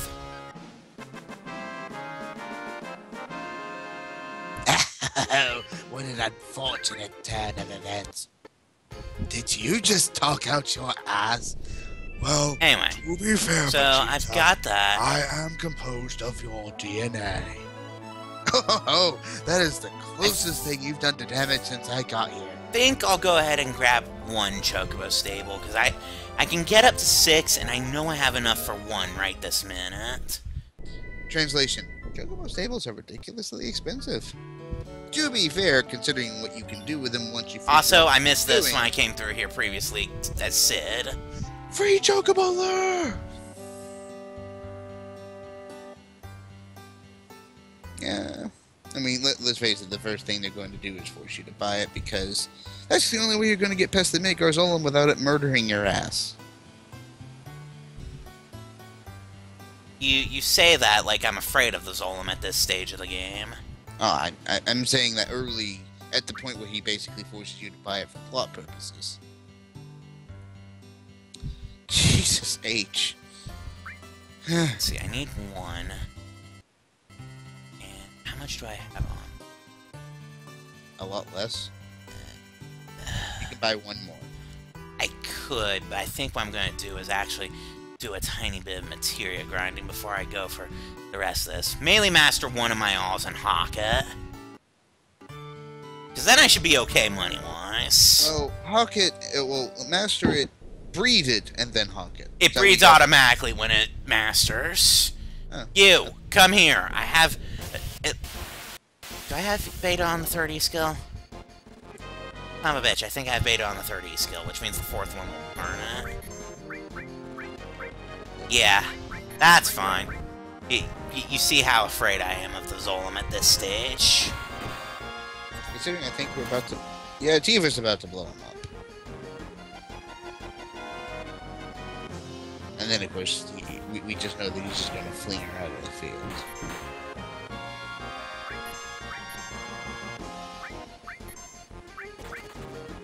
Yeah. Unfortunately, she didn't get the limit off, but that's fine. The Cloud's going to kill it for his strings. Unfortunately, since I have an E-skill on him that has beta... This is not him. The Zolom still dies. You see how afraid I am of the Zolom these days. But we need to change a couple of things. Yeah, mainly I need to get rid of that E-skill that already has beta. At least for, the duration of our fun with Zolom, and possibly also need to heal some people. Yeah. That's the other thing I'm going to be doing here.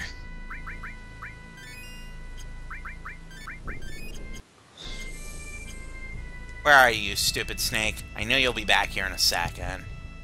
If you're not here already. Do you see... There he is. Fight me!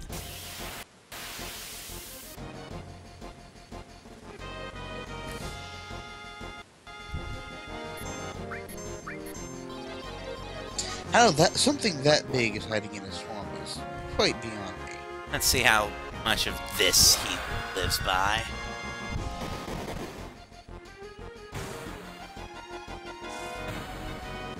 She just shaved off like half its life in one go. It's about to stand right. Sled fight! And he killed it. See, I'm not afraid of the Zolom anymore, guys. But the Zolom's my bitch now. But hey, I just got bolt 3.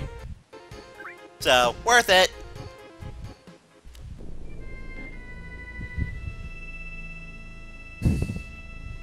Let's try this one more time, you stupid snake.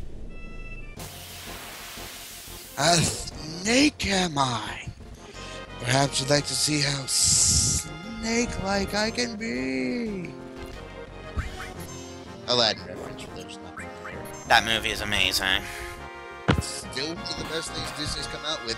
Considering how freaking old it is, it still stands up well today. To be fair, it had Robin Williams. Oh shit, he just stood up and I just swung with Cloud. Oh, yeah. And he didn't open up yet. Just... He didn't eject Cloud. Good.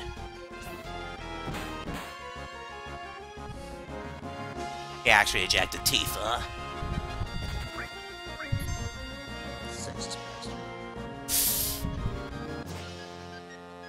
You will pay for your transgression with fire!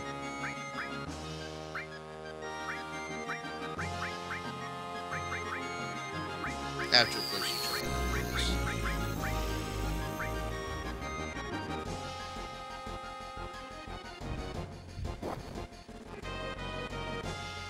nom nom nom.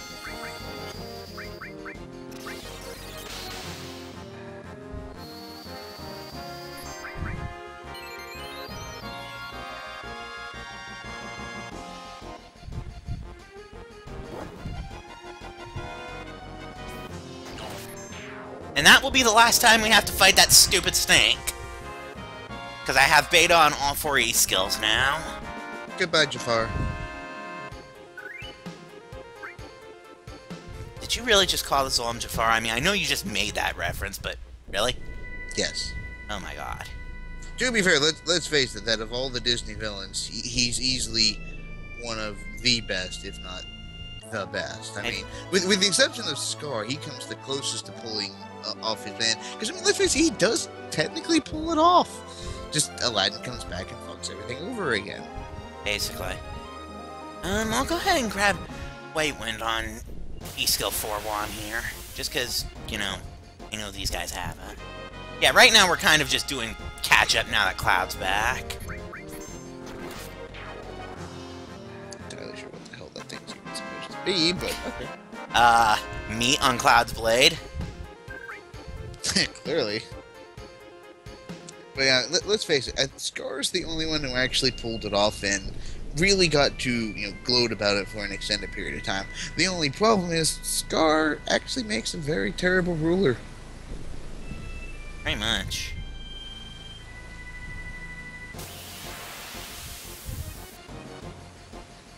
And just for those wondering, no, he was not actually born Scar, or obviously was he born with the scar in his eye.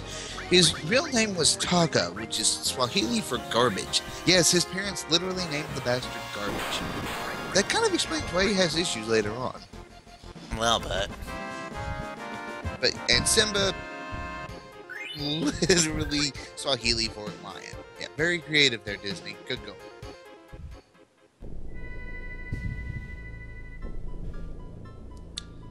Following him, I think we pretty much unanimously agree is Jafar. Okay, so now that I want to actually find a Zelmazet, the game's not giving me Zelmazet. Of course not. That would make it easy. The game can be spiteful like that. It really can, and it really is. But, yeah, we pretty much unanimously agree that I think the top 3 are Scar because he actually pulled it off, Jafar because, god damn it, he almost pulled it off, and technically did for like 5 minutes there, or however long it took, you know, Aladdin to actually get back. Which, considering that you went from the deserts of Agrabah, which is somewhere in the Middle East, all the freaking way to what I can only describe as Antarctica. Or if not Antarctica, then someplace in Russia, but fuck. That probably took Aladdin a little bit to get back. Because you went from desert to snow. You don't just find that. Damn it, woman! You lose your counterattack privileges for the moment. You finally find it, and she's just like, oh, he touched me inappropriately! Did you really just make that joke? Yes. Yes, I did. I don't mean Magic Plus either, but yes, you lose your counterattack privileges for a little bit. Because that was the enemy that you needed to manipulate, woman.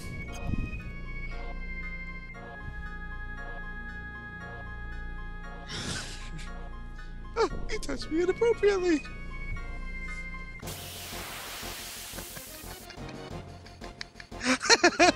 That's basically Tifa if you put counter on her. He touched me inappropriately. Damn it. It's basically what it is. He touched me inappropriately. He must be punished.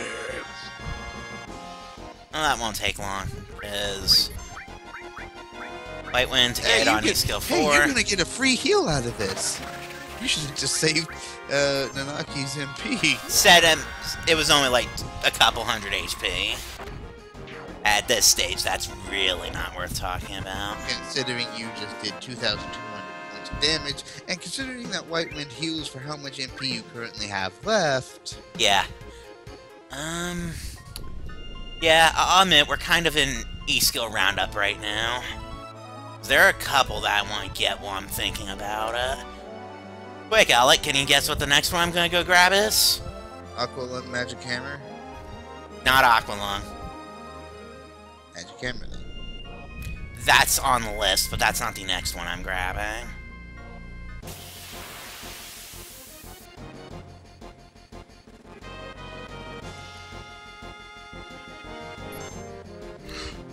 We need to manipulate these guys.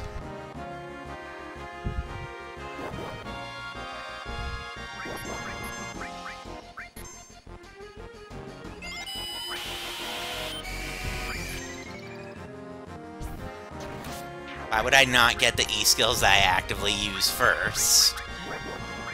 Fair point. Well, let's face it, Big Guard and the White Wind and Mighty Guard are just amazing. yeah. Actually, they're really freaking easy to get on Kimahri in Final Fantasy X, considering there's a freaking boss battle where you can steal both of them from the same guy. Yeah, but now I'm gonna go ahead and grab Magic Hammer, probably Death Force too.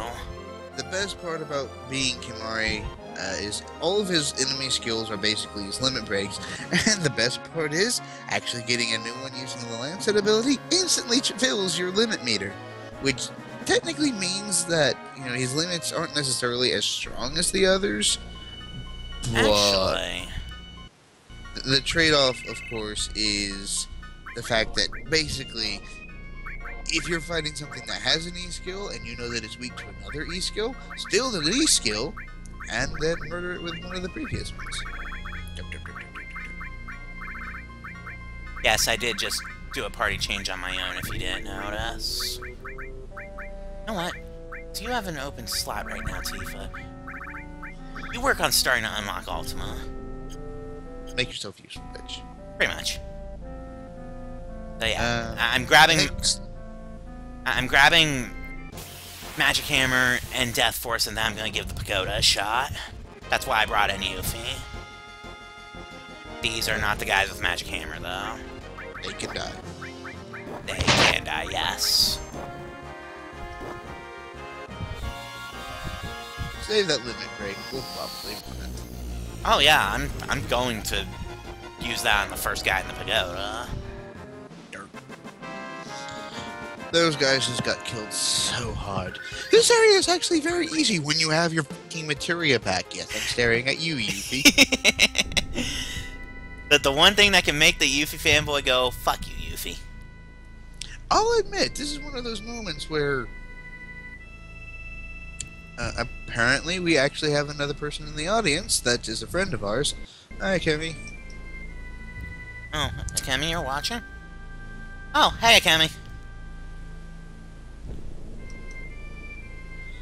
So, yeah, I knew he was watching the moment he was like, Yuffie!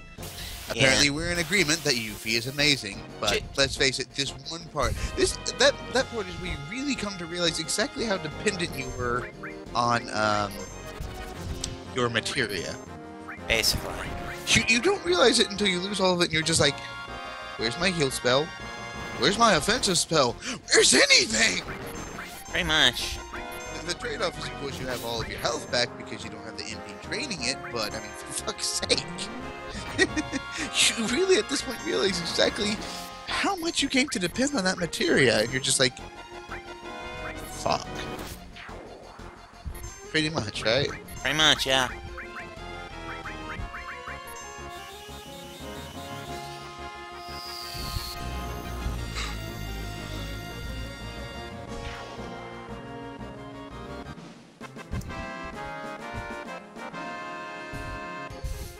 Well, I'm glad you're able to join us tonight, Cammy. You've missed a lot. Like, I'm pretty sure Aerith was still alive last time you were watching. She's not now. Unfortunately, but, you know, we make up for her absence by not depending on her as heavily as 9-year-old you. Maybe I'll show you the video on demand for Aerith dying later, and you can see kind of how that ended up going.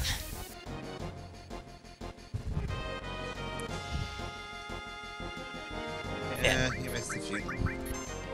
Which, funny thing, there's actually a game theory out that Aerith was still alive when Cloud... I've seen that. I've really seen... I should have put the Hypnocrown on, because I'm remembering how long this took me to actually land last time. Except this time she gets it in 2 shots, so we're okay. Death Force to Cloud. Oh, and you know what?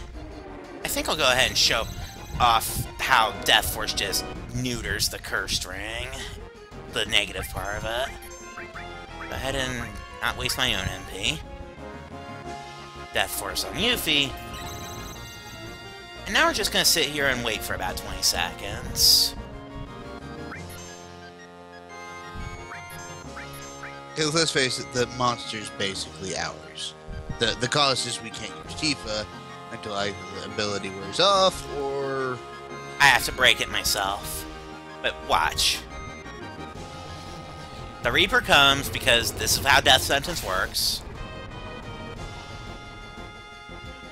And Yuffie just don't care! So now her stats are bullshit and she can't die. Well, not to... she can still die by... You know, just taking a shit ton of damage, but... Yeah. So that is how Death Force kind of cheeses everything. That's, actually... Save, make sure Yuffie's equipped appropriately because she's going in on her own, which, to be Actually, fair... we're not going to do this just yet because I'm going to go ahead and grab the remaining Turtle Paradise Flyers first. That way we killed multiple Paradise Birds in one stroke.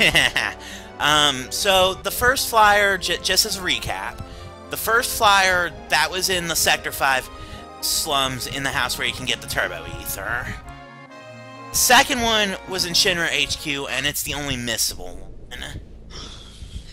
The third one, which we're about to go get now, because I missed it previously, is once this NPC gets out of my way, is in Ghost Square in Gold Saucer.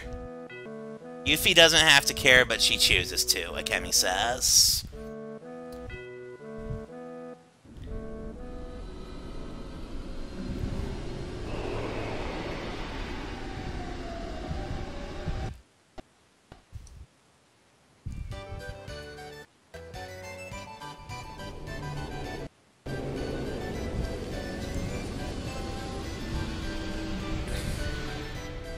Also, now that we're on Disc 2, occasionally, in that back corner next to the save point, specifically right about here, there will occasionally be a guy that I can trade 100 gil for 1 GP for. That may sound like a decent deal, but once I get to Chocobo Racing, it isn't. Because more often than not, I will take the GP reward. Where am I going? Alright, Ghost Square.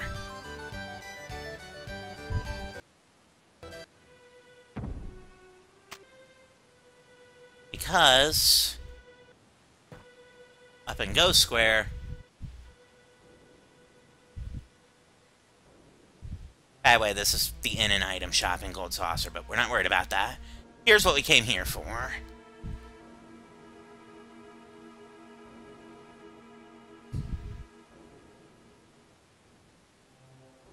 Stop in the Turtle Paradise. Hey, Alec, do you remember where the 5th one is offhand?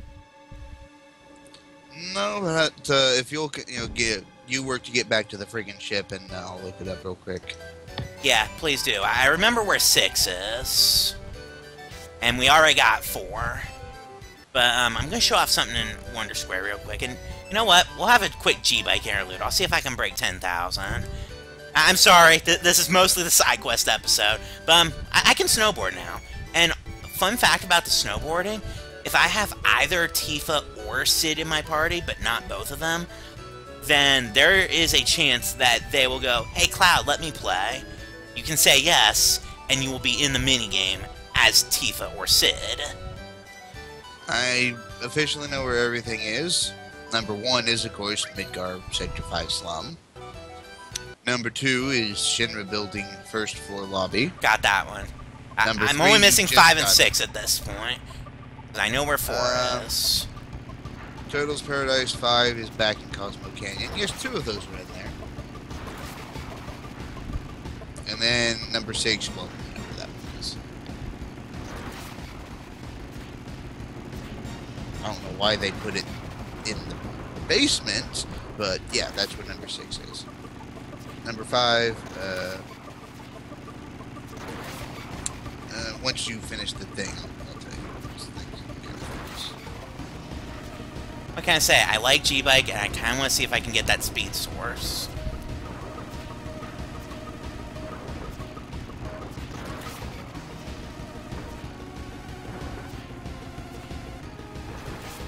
Red drivers are assholes. To die.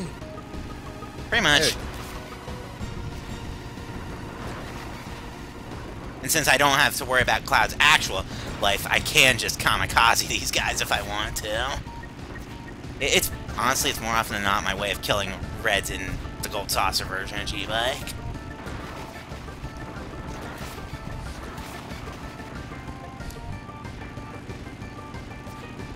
You're nearing your high score.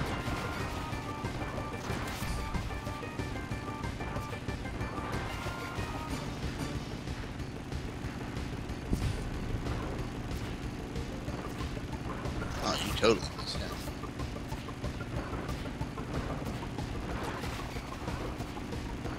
On.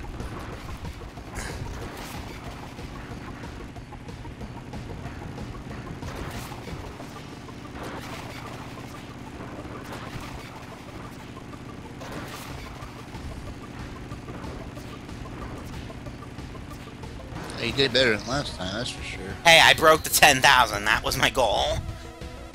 I love G-Bike. Hey, Alec. One of the most fun mini games. Strife What? brings up a good point. Spam bots, kill.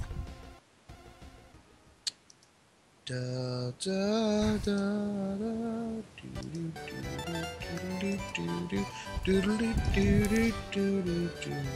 Yeah, for getting over 10,000 on G-Bike, you get 10 GP, and for the first time, a speed source. Because you've proven that you're fast as shit. Because, fuck yes, G-Bike. Academy, I think there's like a 10, give or take, second delay between us and the stream, so plan around that, I guess.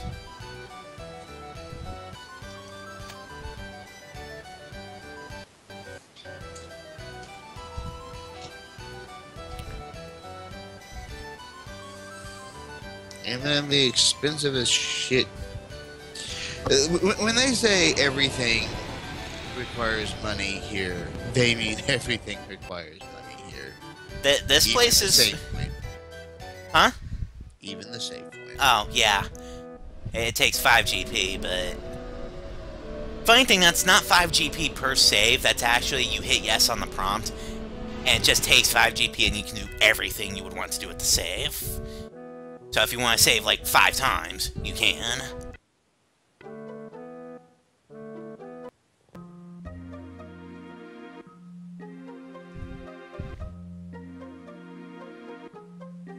So, yeah, go back to Cosmo Canyon, then. That's where I'm headed. This one's in the pub Starlet, and take the stairs to reach the front desk. Where am I? Okay. There's Nibelheim, so I need to go this way.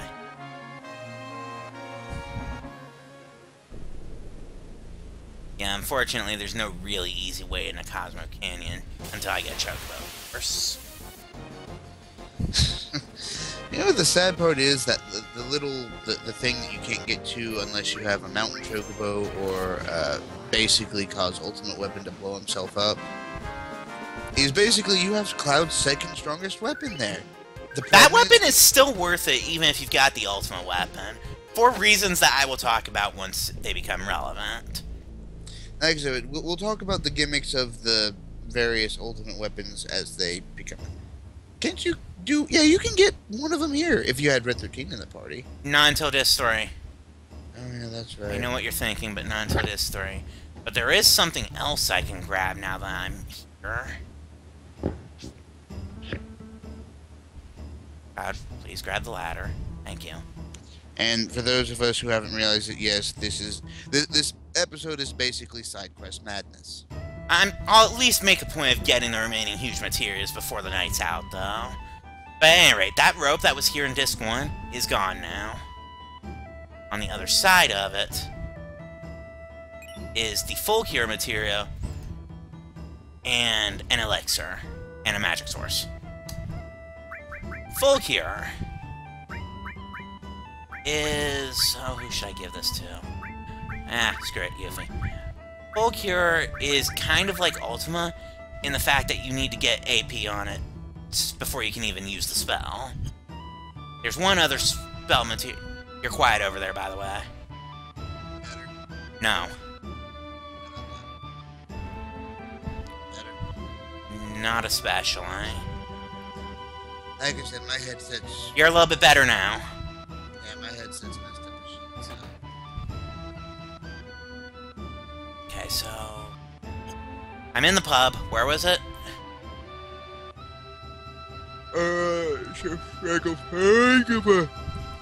Pub Starlight and take the stairs Found to it. the front desk. Yeah, here's the 5th one. And the 4th one is on a signpost next to the weapon shop. Also in Cosmo Canyon.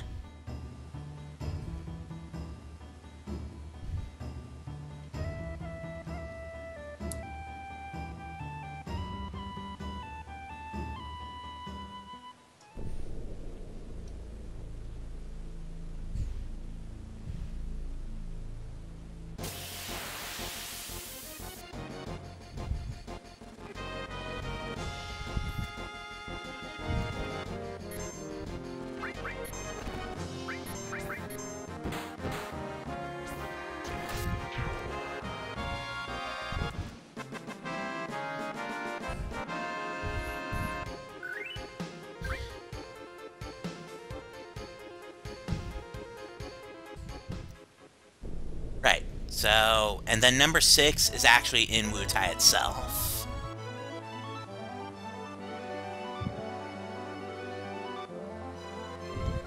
Which, obviously, we're headed back that way.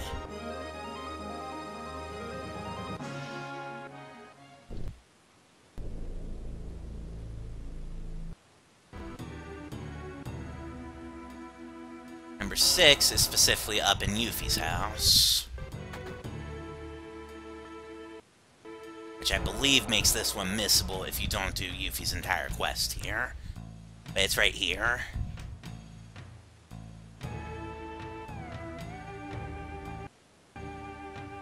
We'll know Total's Paradise by the big pot outside.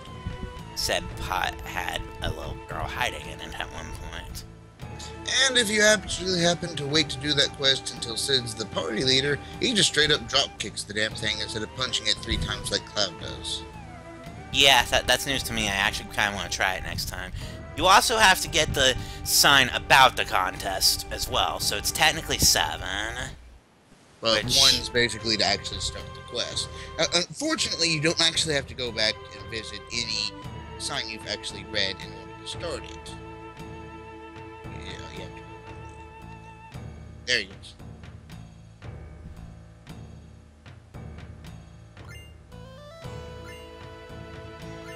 Power source, card source, logic source, line source, speed source, luck source, and a magnet source. Yeah, it's a pretty decent reward here. Yeah, considering that all you have to do is remember what the signs are, it's really simple. Unfortunately, you can only complete the quest once. Unfortunately.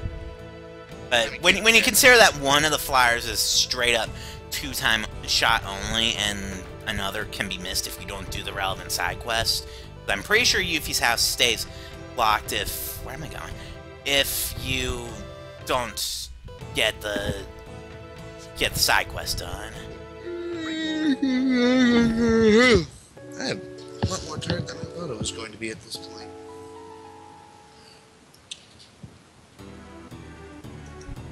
What was that, Ellen? I said I'm a lot more tired than I thought I was going to be. Well, I'll give the Pico a shot, and if she dies on the way up, we'll just go ahead and go on with the story. Because I want to at least get all the huge materia. Just side quests. So, the next thing I want to do is give Yuffie the 2 E-skills that do not have Trine, as well as no E-skills that do have Trine. Which, considering I just jacked stuff from Cloud, yeah. I also want to try to rearrange her material a little bit. Interestingly enough, well, Wave pointed out that there was a reference to Xenogears when, Cloud during Cloud's heroic blue screen of death, and let's face it, that blue screen of death was almost literal in more ways than one. There's actually various other, I guess you call them shout-outs. One was actually during the Palmer fight, where he narrowly evades being chopped to bits by the tiny Bronco, of course, only to be hit by a truck as he runs off. He's almost a reenactment of the aftermath of the fight between Indiana Jones and a German mechanic underneath a moving Luftwaffe flying wing in Raiders of the Lost Ark. The only difference is where said German mechanic, of course, is eviscerated by airplane propellers and blood is splattered everywhere. Palmer dodges it only to be hit by a truck. Hey, that truck was hilarious. I've been saying it isn't, and it definitely keeps Palmer out of the picture for a while and puts him into a very foul mood here in a little bit, but, yeah. And apparently, even the glowing blue eyes of the soldiers due to Mako energy is a shout out to Dune and the effects of spice on those who basically live off of it. Which spice is basically, for all intents and purposes, the life source of that freaking planet, considering there is literally no other reason to go there at all. And Remind me to steal the ribbon from Sid once I finish at the pagoda, win or lose. Yeah, the ribbon might actually make the pagoda a lot easier. I'm gonna give Cursed Ring a shot, actually. And if Cursed Ring doesn't work, gonna ribbon it. Probably. I think Cursed Ring should get you to at least the second floor. I probably could have made it to at least 3 or 4 when I came here previously, but trying to man it, What? What's about to happen with each fight on the various floors? They do kind of make a reference to it, and again, I'm wrestling this the DeviantArt version of this because the DeviantArt Final Fantasy VII comic. Because basically one of Yuffie's comments is like, why are you turning into a fucking monster? Wow, I think we're gonna end up cheesing this. something on her just leveled up. I think it's all. Probably. Which is fantastic, because that probably is at like level 4 now. If it's at level 5, then I can sell it, and I'll probably be set for life financially. Because let's face it, selling one, you're pretty good. Selling yeah, two, it was this one. I thought so. Of course, it's going to be a freaking long time before we get to the next one. I could go to the Medieval Forest, throw a double growth weapon on her, or anybody else for that matter, and fights there are worth about 300 AP without the multipliers. You could also, and this is going to be tricky to do, find one of the weapons with triple growth. There's 2 of those. We're actually coming up on one. And I'm pretty sure Sid has one of those. It's Sid. Sid and Cloud. Yeah, Sid and Cloud both have them. Go figure, they're the party leaders. Right?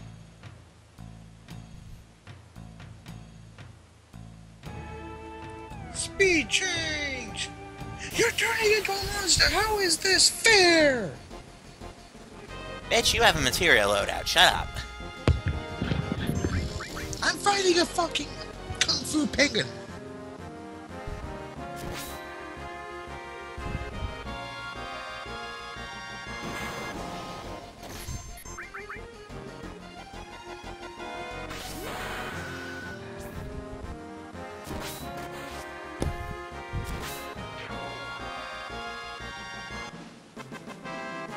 What Kung Fu Penguin? The problem is, unless they let you heal in between the floors. Oh yeah, they do.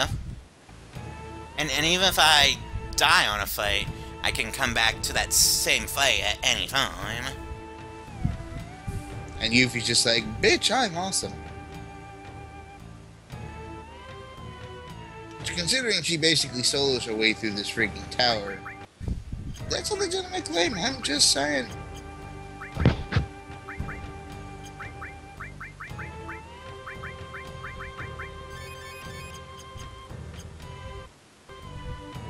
No Just sense. wasting some high. Yeah. No sense in wasting her MP. I can save it for the actual fights. Beta, bitches! You know what? I mean, as much as, you know, I would love to comment on this, I'm just gonna let Yuffie do her own shit. I ain't gotta say a damn thing. Well, you'll be able to talk to her in the 5th fight, because I'll have to wait until Goda blows me up with Trine.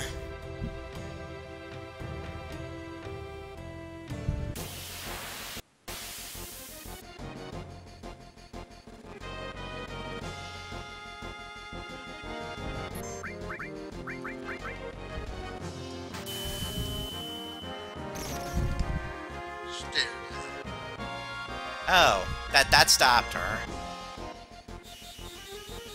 Okay, so he can stop me. Maybe I should do Death Force in this fight.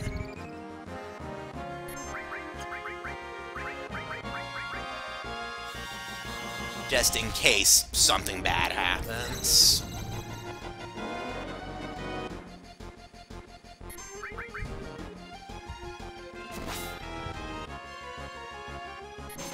To be fair, she's doing a shit ton of damage. Death blow, bruh. That was the first death blow she's missed in a while, actually.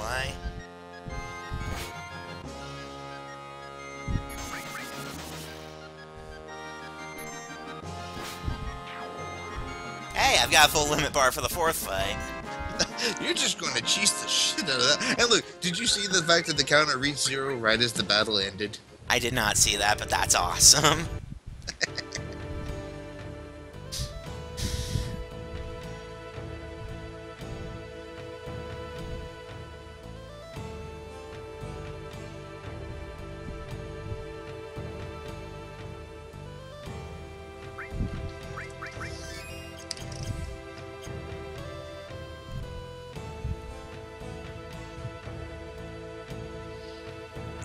Let's face it, I mean, Yuffie actually is kind of legitimately badass.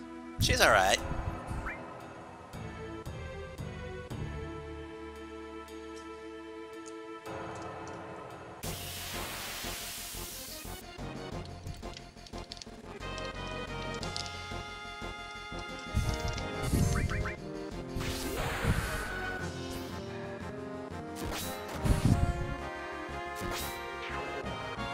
And 4th fight dead. Are we just saving? I'm about to say, are we? For a second there, the limit break was still lasting. So I'm like, are we leaving the limit break for the final boss or something? No, it just... boom. Took a second.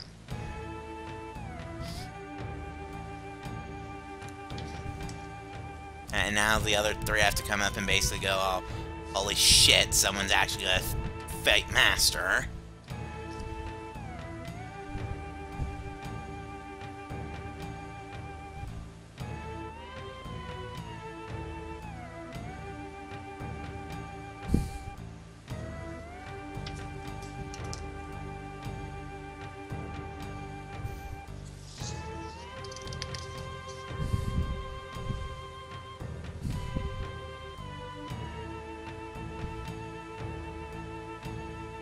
Okay.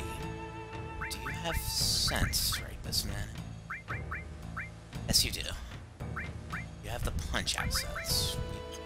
That's fine. It's gonna be the first thing I do after Seb Big Garden Death Force anyway.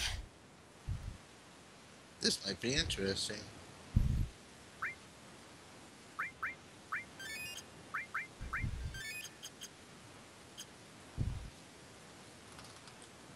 And the boss of the pagoda is... Yuffie's father. Indeed. Yuffie, I am your father. And That's I am not also true. a That's fucking scorpion. No! Also, he was making fun of AVG and Star Wars. It's like, Darth Vader, it's like, say to Luke, I am your father. And I am also a fucking scorpion. No, it's not true. That's impossible. Why would anyone think that? Oh, fuck. Ow. That hurt. But yeah, the first things I'm doing in this fire, Might Guard and Death Force, because if the timer's gonna run out in any fight, it's gonna be this one. It'll be this one, yeah. Because especially since he just put me asleep. No shit. I'll be fine. Provided he punches me before that timer goes out, of course. Hey. Yeah, ready, yeah. So, I've got Death Force, so that timer doesn't bother me anymore. Here. Hey, we survived that first piece.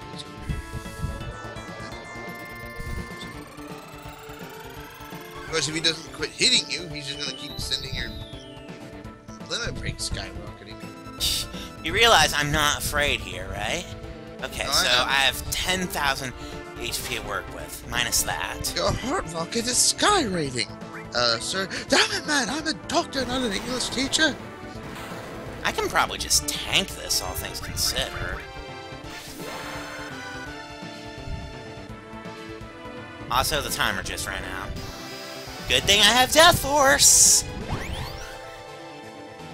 Yes, come down and try to kill me. Now Yuffie has insane stats and will not die to death. No, but I can still get knocked the fuck out. We really probably should have considered just putting ribbon on there. If not the ribbon, then maybe added effect seal to the armor. And target achieved. Have to A, live through it. And B, now's the part where I kick his ass.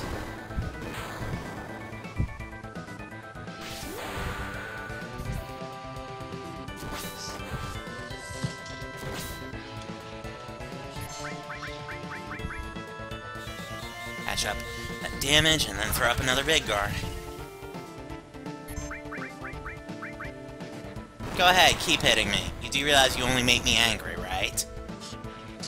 And you wouldn't like me when I make me. Precisely.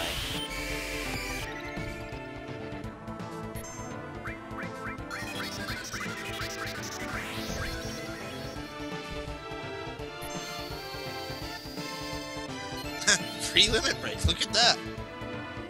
He's really not getting the picture, is he? Not really. Yeah, we're gonna cheese this fight like we cheese everything else. What can I say? I've played this game too much. Are you going for healing on yourself? Yes. And apologies to any actual Jews in the audience. Got him!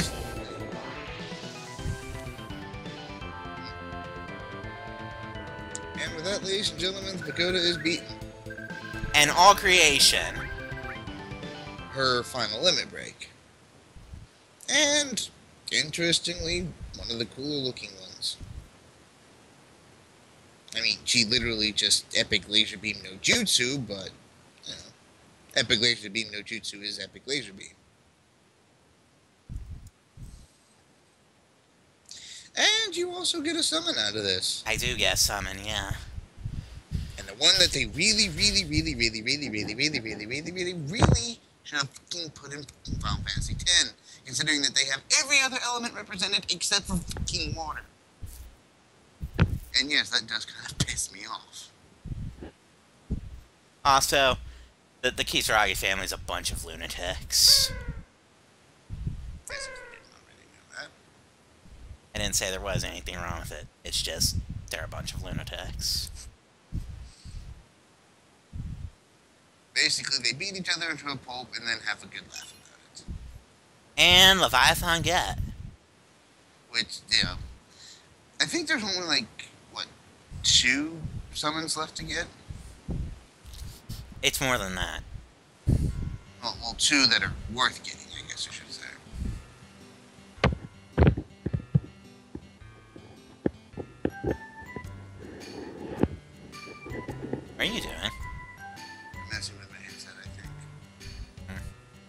get a little bit quieter just now, so... Yeah, Yuffie's kind of pissed off at her dad. And everyone.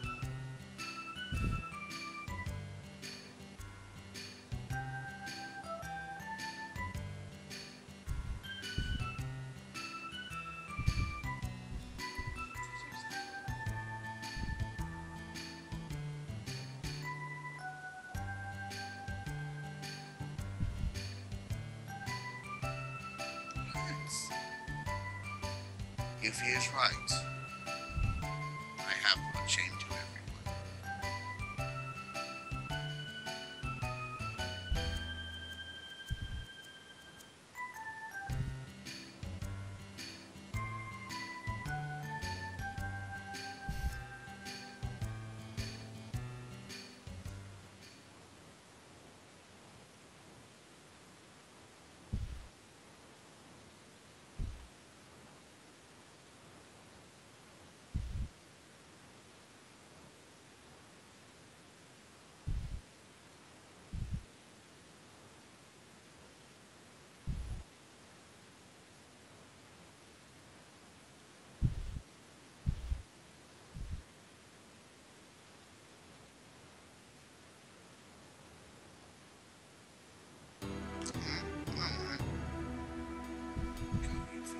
For the sake of strengthening Utah.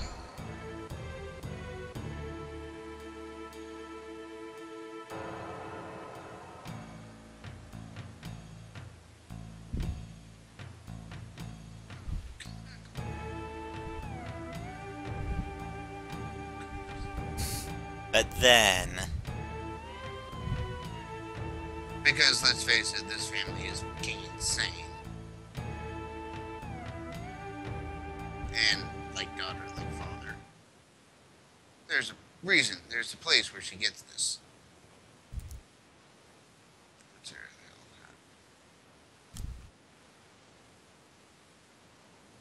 hell? After the battles, You're quiet, just so you know. better now? Yes. Okay.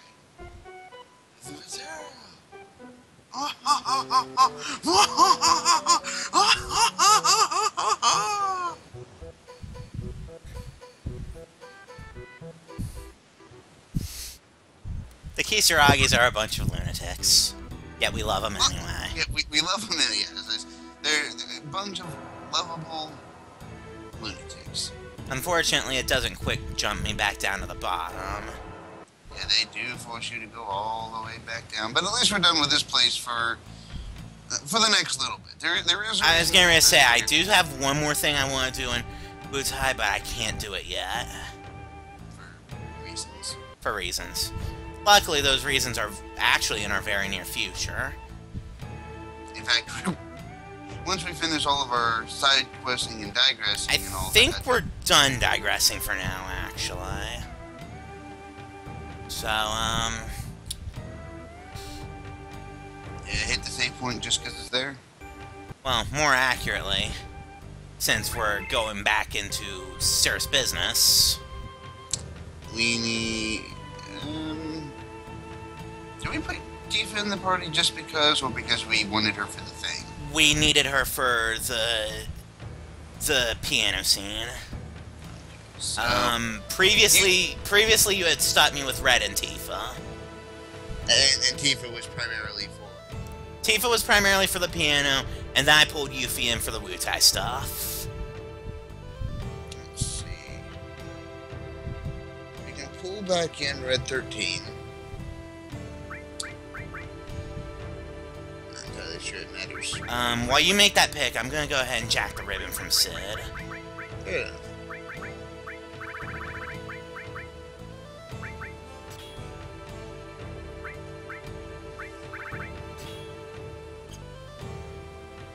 Also, I could go get the remaining Chocobo stables now if I wanted to. Yeah, you're kind of set for the next little bit. Jesus. Well, I'm gonna go back to Medeal first, so I can at least get, if nothing else, the Crystal Sword. Because let's face it, Cloud. Small upgrade. Yeah. I mean, still by far our strongest, but... Okay, so Red, and who else is coming with me to the underwater reactor? Oh, you're leaving early, Strife? Alright. Night. Later.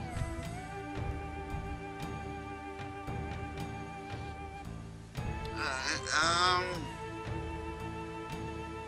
good question. I think Vincent's seen the least amount of light thus far. I know you don't want to bring him, but I'm just making a point. I hate you. You admit I have a point. I hate you. Alright, let's go Medial first and get crystal shit for the guys that don't have it, which I'm pretty sure is everybody's party. Cloud, because he kind of wasn't there to benefit from it, and the others, they just weren't in the party at the time. Which reminds me, you're probably sitting here thinking for a second, wait, didn't Medial blow the fuck up? Yes. Yes, it did. But that doesn't mean that we can't still get stuff from it. But this is a rare example where a town going boom doesn't really screw with anything. Which, considering what happened to Sector 7... yeah. First thing we need to do is go ahead and go into this giant hole in the ground, which used to be called Medial. And now it's just... no. Okay, so there are still token shops in the town in general. The shopkeepers are running around here somewhere. But to be perfectly blunt, aside from the accessory store is the same as it has been. But the other shops, they all kind of suck now. To be fair, a lot of their inventory got dropped into a hole. Now, you're probably wondering, so wait, why are you talking about stuff that was here before? Well, as soon as I can find my way back around, there's a hidden path right here. This leads to the doctor, the nurse, and the crazed consumer. The nurse is a free in, which is fantastic. Free heal!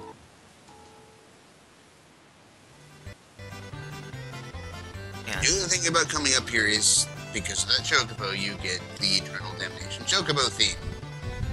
But if I talk to the crazed consumer is gone, oh my god, everything is gone, so I need to sell. Since I talk to the crazed consumer in every shop, I can ask the crazed consumer to show me stuff, and I have everything that was in Medial before it exploded available here. However, despite the fact that she mentions like a 50% off discount, she does not in fact actually offer that. No, she doesn't.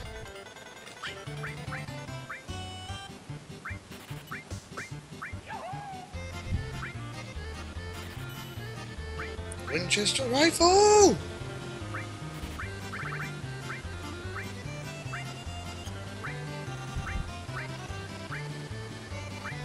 I need to master an all materia so badly. Holy crap. And we'll probably do that off screen and come back. So it was like you'll master it off screen and then come back and be like, "Hey guys, look what I'm about to do!" Cha-ching! That's actually not a bad idea. But first things first, go ahead and put new stuff.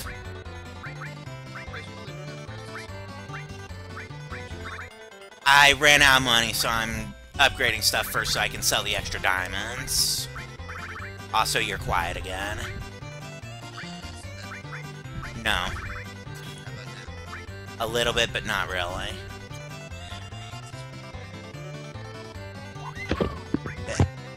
Better.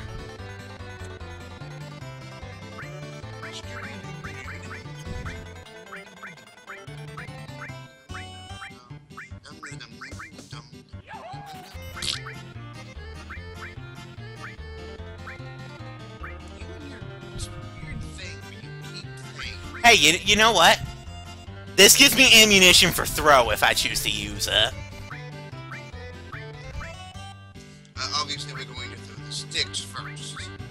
Sadly. Let's face it, there's absolutely no way those are ever going to be useful again. Sadly.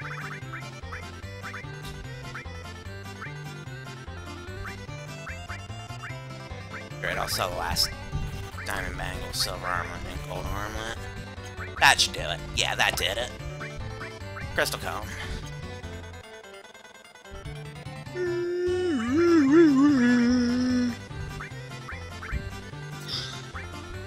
And now for materia.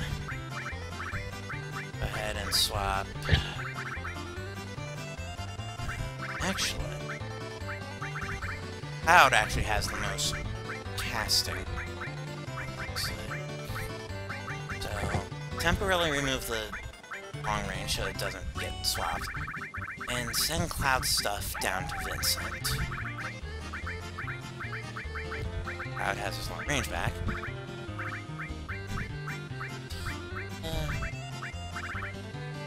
So I'll go ahead and Tifa to red. And then... Nanaki's name is Nanaki. Yeah. Sorry, that's still just hilarious. And I only need one E skill, so... There aren't going to be any E skills where I'm headed. So let's just make sure I gave him the one that's got stuff. So, 1, 2, 3, 5, 6, 7 stars. 6.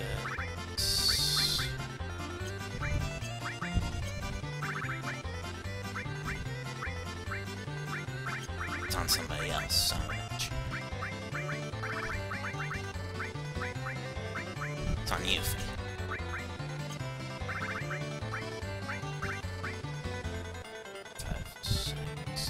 This one's the more worthwhile one. And over here. Well, this'll be fun once I get the spell itself. MB Turbo Ultima.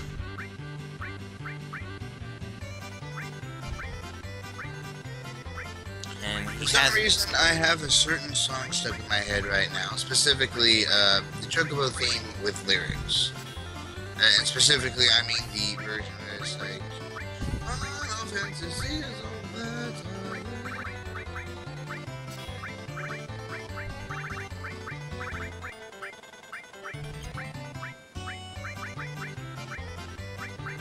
Vince is just like...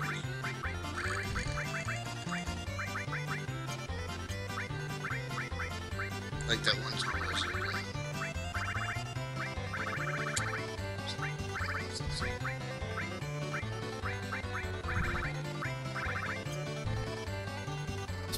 spare slot. Paint It Black. That was the name of the song. I'm trying to remember the lyrics, but yeah. Vincent's that song.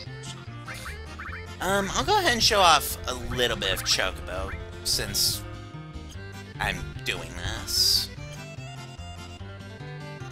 And besides, I have to do Chocobo hunting at Medieval, because that's one of the places to work on for...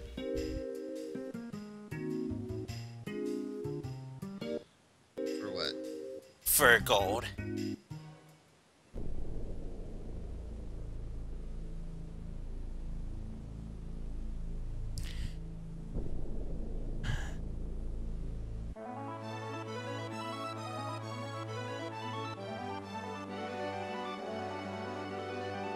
Down to Chocobo tracks. And do I have any gift shell greens on me? I hope I do.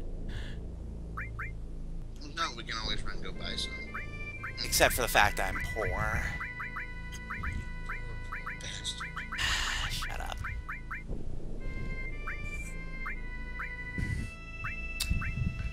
I have too much shit in my... I have 8. Good luck being able to throw it before the Chocobo decides to run off. Oh, I'm gonna cheese that.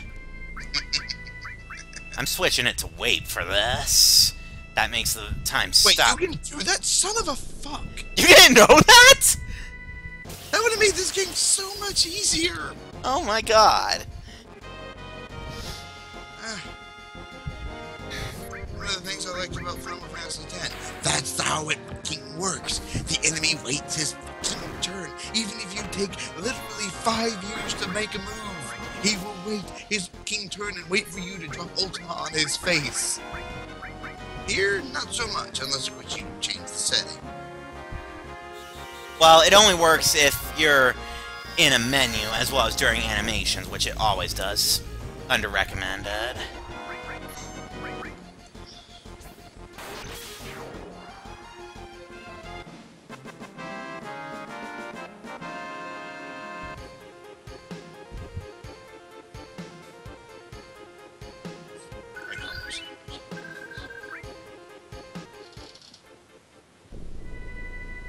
We have a little bit more money, but...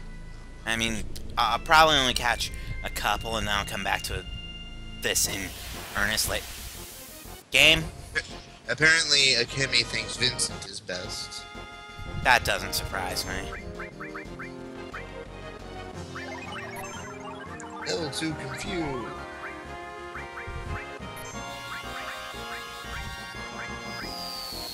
Vincent's just like, oh, hell. Now, actually, Vincent is like...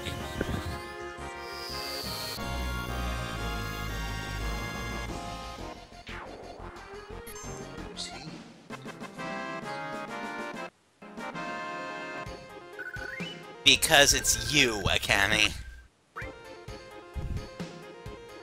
You have weird decisions. I think we've established this. I'm not saying you're wrong. I'm just saying you have weird decisions. Yeah, that's one way of putting it. At least you have good taste in Yuffie, so... That gives you a couple redeeming points. Okay, game, you're being spiteful now. I mean, I'm getting AP for this, which is why I'm not really upset, but this is kind of silly at this point. Nice dagger, and with the defense is like, no,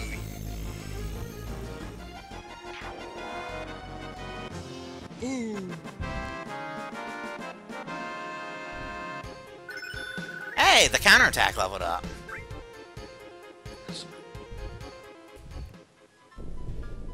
Kinda such too much strife left. I like that him around. Yeah. Not like we could force him to be here. Just, you know, he kind of like needs to become... Oh my god, game. I have the Chocobo lure. Why are you being spiteful? Because it's only level 1 in an area that typically spawns like level god tier possible. No, this isn't the god tier. That's up in the I know. the north. But let's face it, you have like a 1 in a huge chance of actually playing it. Right? Eh. You have a 1 in a funky chance of actually killing it.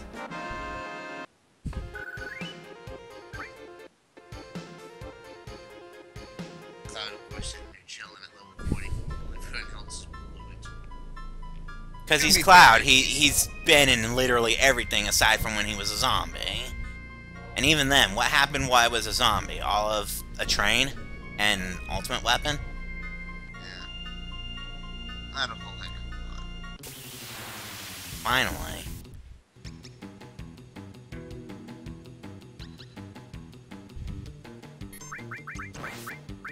Yeah, notice that it's in wait right now. That gives me time to actually find the Gisha Green.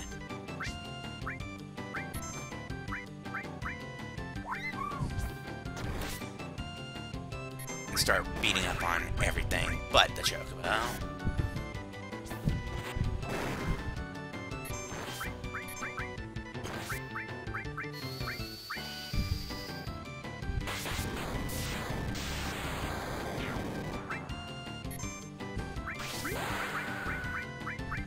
Pretty sure that other one's dead.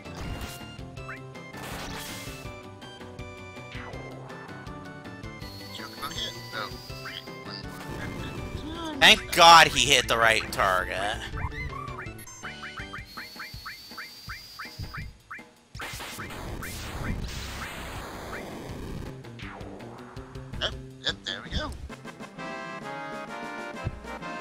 Okay.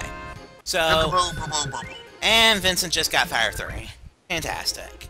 Yes, this game both was and is really good, and yeah, you've actually missed quite a bit, Gemini. So yeah, I know that's probably not what you're. Yeah, it is Gemini. You've missed quite a bit. We are well into. This too. Anyway, so now that I've got the Chocobo stable, I now, whenever I get off a Chocobo, have an option of sending it to the stable or turning it loose. Let's send it to the stable, and let's go ahead and check that out to see if it was actually worth talking about. That'd be fantastic if it is. But this is all I'm going to do as far as Chocobo for tonight, though. I'm going to get on with it and go underwater reactor after I check this. Because I only have the one stable anyway. Isn't that it out there? Yeah, that is it. So now I need to go to move, and he'll let me see the ones that are out there. Which... So it's not bad. This one is actually useless to me, sadly. So I can tell it to get out. But what I want to catch is from the gold saucer area, one that is walking on that black screen, and from the Medial area, one that is running on that black screen, and they have to be of opposite genders. Gemini, that's actually how we're doing it. That's the first step to Chocobo breeding. But we're not going to worry about that. I just wanted to show off that that's how it works now that I've got a stable. And we'll probably do a lot more Chocobo stuff off screen. But Yeah, like I'll show off, you know, the important stuff when it becomes relevant. But for now, we have plot to attend to. We do have plot to attend to, yes.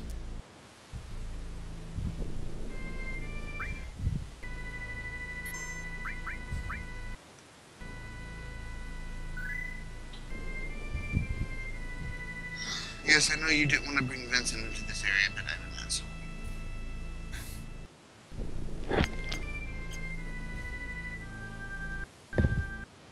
If you really want to change characters, well, then I'll pick someone. Jesus. Hold on. I have someone I need to kill. Alright.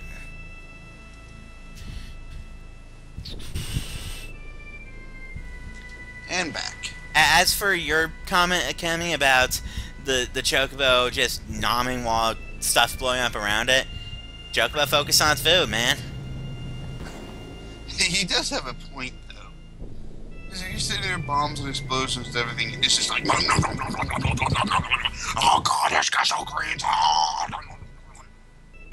Right, so this is something I never show off before because I never had any reason to, but I can use this elevator to go between Upper and Lower Junin.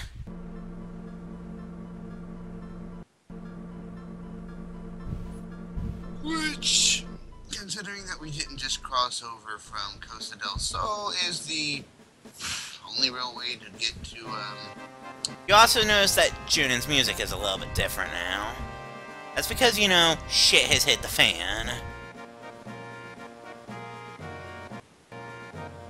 and it's still... And, also... Huh. Something missing, isn't it? Like, maybe I was thinking, but doesn't it feel like something missing? I don't know, it... Huh. My question is, how? I mean, that would take a shit ton of... whatever it is you want to, say that they use to move that damn thing. I mean, that's a... Alright, materia, that's not what I was looking for. I'm actually looking for consumable items right now.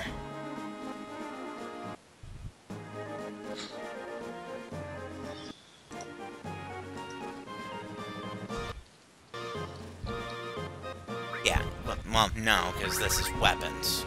That they're hiding it, but it's weapons. It's also all outdated weapons.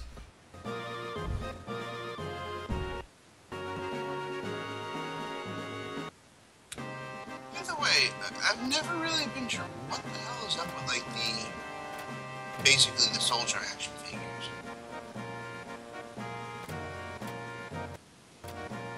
They're just collectibles. No, I'm really no nervous.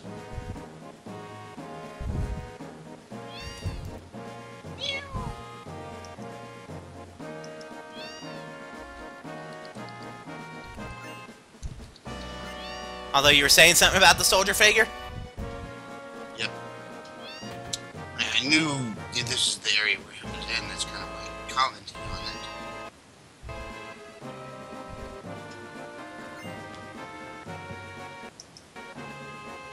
Like I said, I'm just looking for consumable items because I'm running low on hypers. And as anybody... He's got hyper with his hypers. As anybody who's been watching the stream knows so far, I weaponize Fury and Sadness. Sadness, depending on if you actually need to just survive the fucking fight, and Fury, if he just wants to fucking murder everything. I guess I'll check the other side of Junin before I actually get on with it.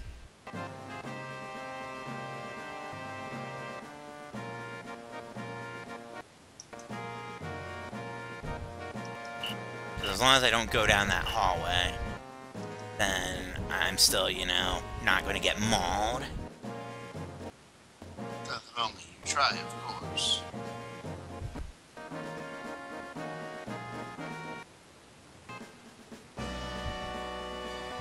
But yeah, basically this... Oh, even this place. This place still needs the Turks theme. That just makes for a great bar theme within the Turks theme. I guess. You cannot deny it. I just wasted 400 to go by accident, but that's okay. It ensures that I'm fully healed for what's coming. Which, let's face it, that's nice. I mean, technically you use a tint for coming up here, but that was it. Yeah. Also, I should probably go ahead and toss that chocobo over aside for something a bit more useful. Did you remember to grab Ultima for Tifa? Yeah, I'm pretty sure I've got it on Cloud right now. I want to change this to No, it's on Red. So he has both full cure and Ultima. Yeah. Neither of which I can use right this second. But that's what's it. Fact of the matter is they're on them, so once you finally get to point on them, which yes, that does take a while, he basically just breaks everything. Especially with Ultimate, because let's face it, in at least one game, it's kind of a plot spell and it breaks reality. Something like that. Speeds! All this looking for consumables, and all I can think is I want the W item materia. But I know where it is, and I'm a ways off from it.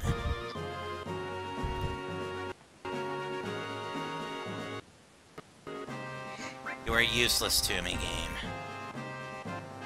This game does not like you. I think you need to go up a level. Seeing if this was one of those shops that switches its inventory depending upon how you approach it. I'm pretty sure that the item shop's actually up a level. You actually have to take the elevator. I'm not going to worry about it. I mean, if I have at least one, I'm okay. I have 3. I have enough, and considering I won't hyper Vincent. Vincent is someone that I'd actually choose Sadness over Fury for most of the time. Considering how his limit rank works, yeah. Just because of the whole he goes berserk thing. But I am totally Furying up Cloud. I'll leave Red neutral for now.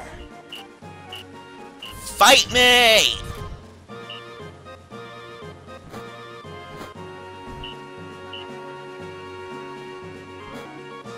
Or not.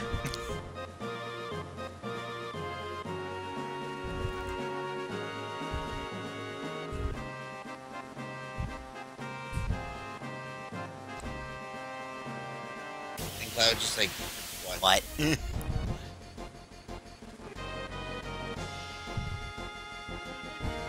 The first clue, I was like, am I about to get into mind?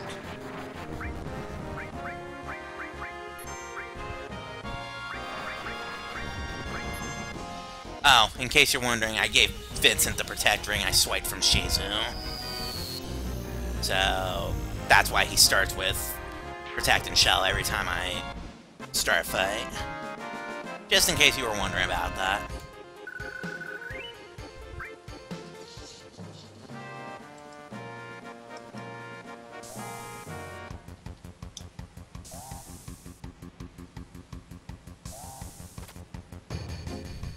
Whoever stays alive gets to take her out. That poor elevator girl.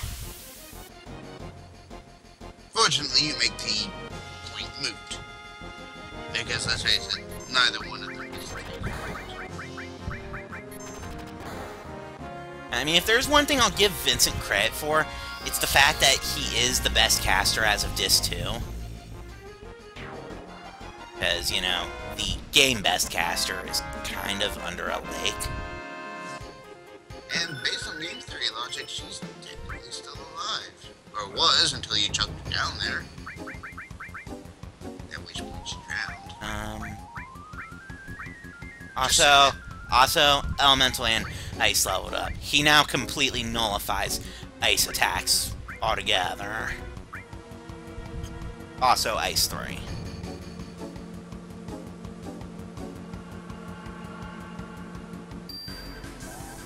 The girls, of course, like, don't get any ideas. Great, there went two perfectly good men. Pretty much. So, that dog. There's something interesting about that dog. I'll talk about that for a brief moment after Vincent blows these guys up. Yes, I'm actively using Vincent because of the way his ultimate weapon works.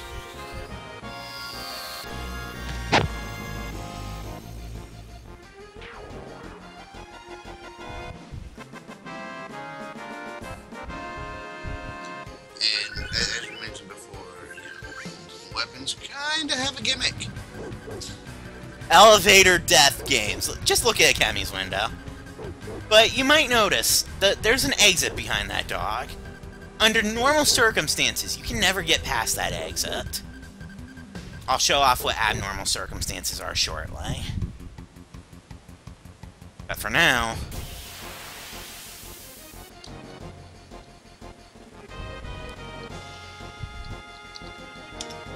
Oh hey, Soldier Second Class exists down here. That's fantastic. Go boom. And yes, I'm deliberately not using Sled Fang right this minute. There's a reason. And for those of you, like Gemini there, who've actually played it before, you know why. Yeah.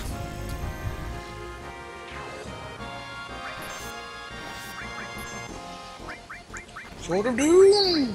Good job, Soldier. You lived. Now get cut in half.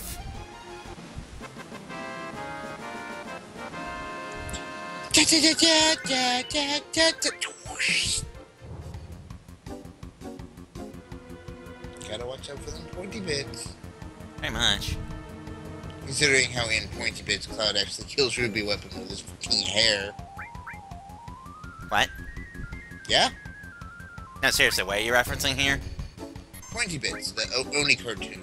Have I not shown you that? No, you haven't. Well, I know what you're watching once we get done with this. God damn it. It's a Final Fantasy parody by Oni cartoons. I gathered that.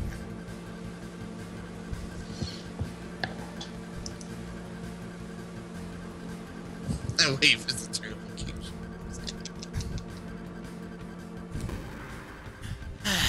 So, moving on. Because we're actually in a kind of neat area aesthetically coming up. Good job, soldier. You live. Now get cut in half. This area is pretty neat aesthetically. There's also an encounter down here that I'm going to want to get a hold of, because I can go as far as this screen even after I clear this dungeon. And there's an encounter down here somewhere that I'm going to want to pick a fight with once I've got Yuffie's ultimate weapon. But until then, Until then, meh. Until then, movie. Just because that particular encounter, I'll have to He's morph kind of a it. dick. And yeah, he is kind of a dick. And, Yuffie's ultimate weapon actually makes Morph do full damage. Usually it does chip damage, but if it kills, it succeeds. But we're in the underwater reactor. Hello, submarine. Hello, empty space that used to have it. There's not really a whole lot amazing down here, per se. It's really a lot of the same, all things considered.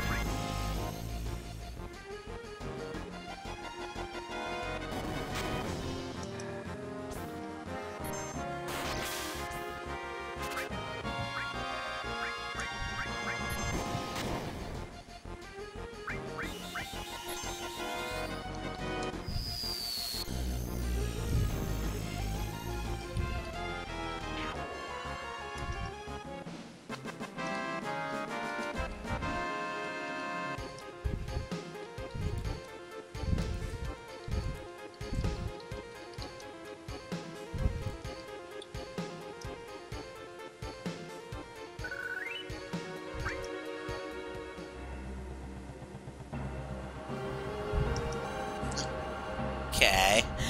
Hello, pink submarine. We all live in a pink submarine. But yeah, luckily this place is pretty short. Unfortunately, And it's really generous with freaking save points. Unfortunately, it's... What's the trope? Suspicious video game generosity? There's a shitload of healing items, and the game just auto-saved. Shit's about to go down. Basically. I'll look up the trope itself in a minute, but like I said... So, I can fight these guys, or I can just try to sneak past them, but I'm a war fighter. What do you think I'm going to do? Pincer attack! It is a pincer attack, yes.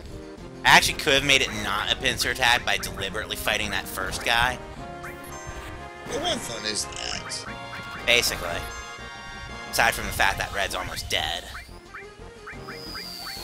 I can fix that, though. Step 1 is blow up the 2. And I believe these guys have a steel that I kind of want to at least try to get my hands on.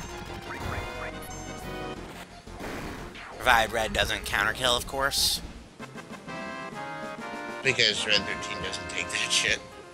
Basically. I think he gets here. I got Shinra Beta, though. And more guys. Yes, we were after the huge materia. I think you guys win the Captain Obvious award. At least you guys seem to be a bit tougher than the last guys.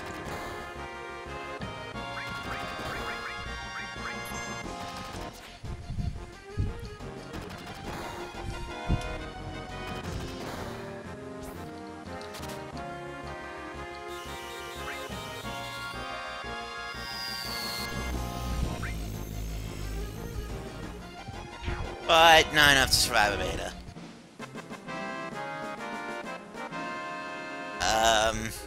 Good question, Akami. Final Fantasy logic.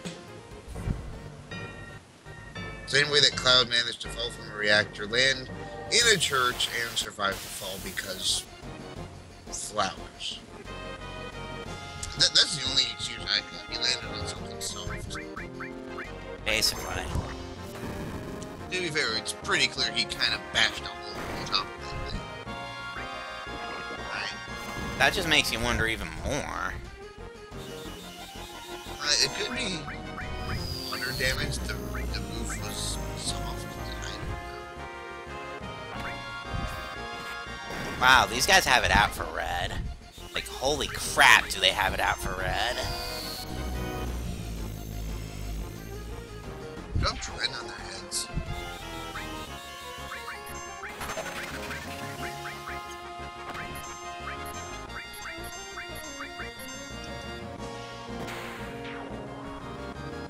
I'll just give Vincent the kill. We've somehow given a Kimmy an idea. I'm not sure what it is, but it'll be something, I guess. I don't know. Anyway, on to plot. On to plot, yes. It's the huge materia. And we just sit here and watch while they lift it out of the reactor. Yes, that little tiny thing is the huge materia. Okay, so anybody who has played this game knows what's coming.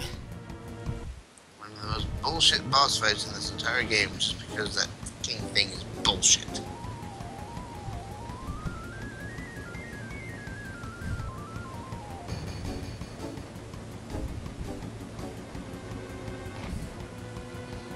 Funny thing, despite how small it looks in that thing, when you actually see it later, it like quintuples in freaking size. Perspective, bruh. Yeah, Final Fantasy VII does kind of screw with perspective a lot. So we talk to Reno, because Reno's here. And it's like, oh.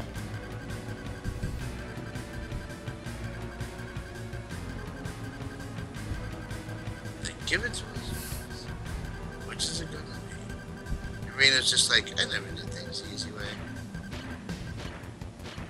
So here comes an asshole. And yes, this is the biggest asshole in this game. Fuck this shit. So yeah, of the, I guess, Rufus's, big group, which is Rufus and the Turks, Reno is kind of the genius. This is kind of why I went out of my way for Magic Hammer. Oh my god, Red died in one hit. But this is kind of why I went out of my way for Magic Hammer, is because... Did you really just bitch kill me before I even got a chance? Yes. Oh my god, what an asshole.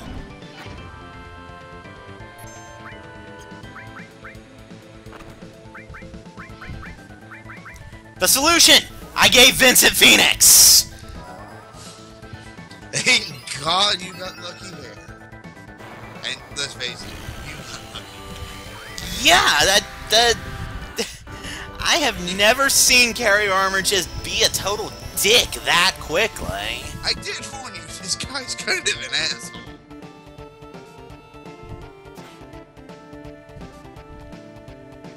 Oh, thank God.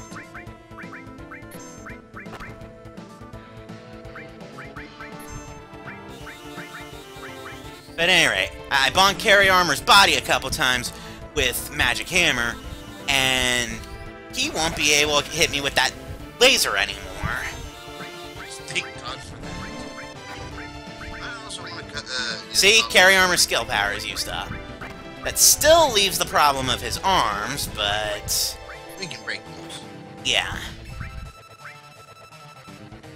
Basically, now that I've dealt with the biggest problems... Try!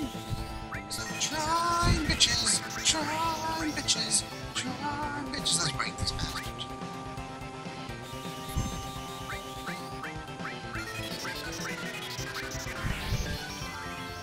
Trying, a lightning version of bait. Pretty much. Because, seriously, fuck this thing. And this is why. Arm grab.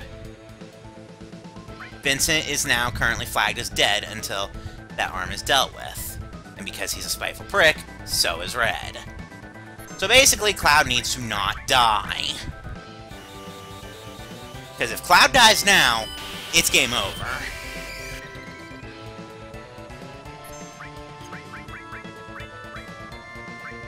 That said, I do have a couple options for dealing with this. Number one... Because the thing is, any damage that I do will hurt my party members. But if I kill the party members, they'll just get dropped. And since I've dealt with Lapis Laser completely, can't say I particularly am worried about it. Wait, did Red just get Limit Bar while he was dead? Okay, game.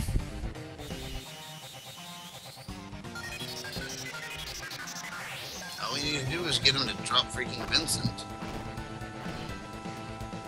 And Vincent's kind of just tanking it because, well... He basically has permanent barrier.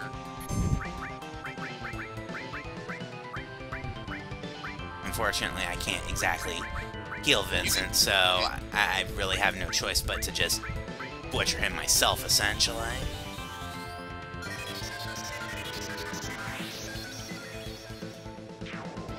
One arm down.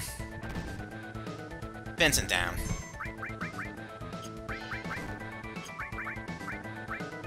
That said, since Vincent's down and there's still one arm alive, I need to get people back up. I would have tossed that at Vincent first, because you could have just tossed it to Phoenix and no. Yeah, I only have the one summon of it. Because yes, this guy can, if you have only a living guy standing and he picks up everybody who's living, that kills you.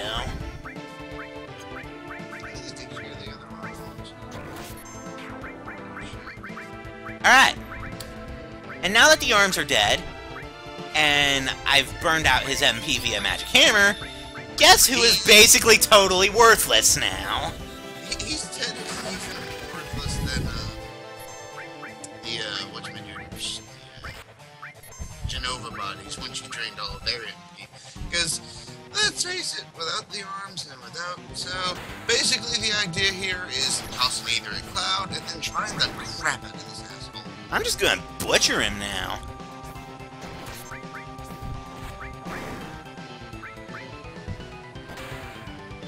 And that is how you take an annoying boss fight and just completely eviscerate it. Granted, we had a close call at the very start, but... Because he basically opened up with, "Fuck you!" But yeah, basically right now we're just trying to take our time because this thing literally cannot hurt us. So it really doesn't matter.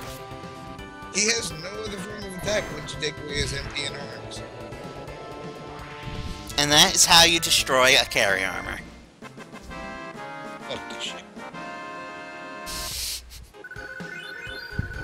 Thank you, thank you. God Hand, Tifa weapon.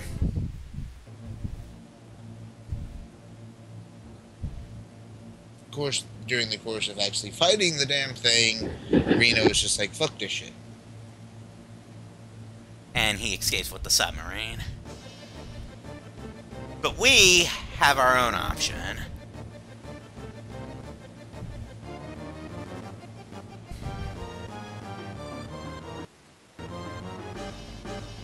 But before we actually go for that, there's some actually kind of important shit coming up right around here. The scimitar is a weapon for Sid. It's of extreme note, and I'll show it off next time we have Sid around. Which won't be long, actually. More importantly, the Leviathan scales. I mentioned back when we were...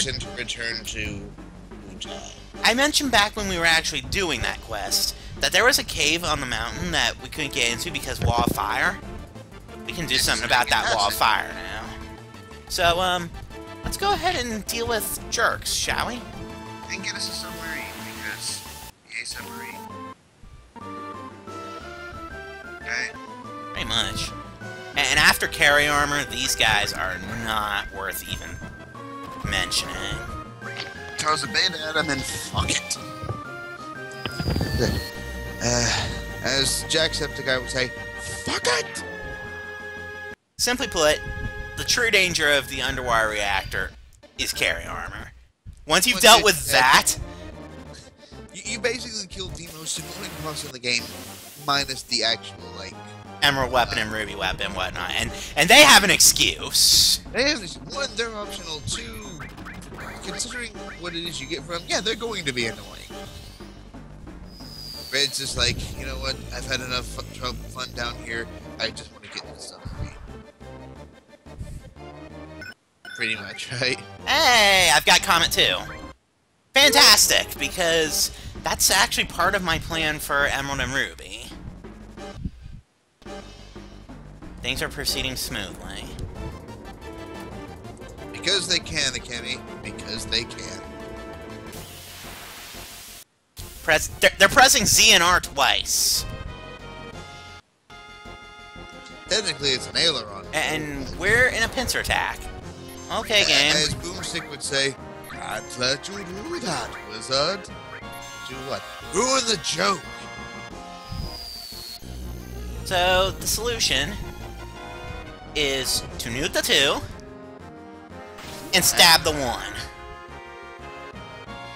yeah, he's getting stabbed. Basically, for wasting our time, he is getting stabbed. Poor bastard. Imagine that, Cloud. You were once one of those guys. What poor, big-titted girl back home are you robbing this dude of? Okay, so now we're actually going to be doing this segment twice coming up. Because I said I wanted to show off something that not many people know about. Mainly because this next segment is, like, almost impossible to screw up accidentally. Like, you have to want to fail this. So, these are actually the guys that Cloud was with during the parade. And here's our evidence. Their victory pose is the very move Cloud taught him. Luckily, I have the option of just taking them prisoner, and they just surrender.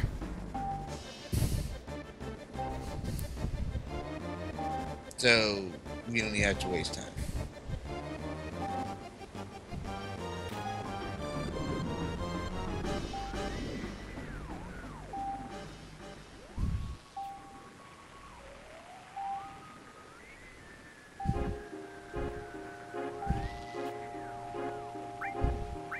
Just remind myself of the control real quick. Send speed up. Okay, because I'm actually going to deliberately die in this coming minigame. And yeah, like I said, this part's actually really hard to fail. Like, I could cheese this in, like, 2 minutes if I wanted to, if that.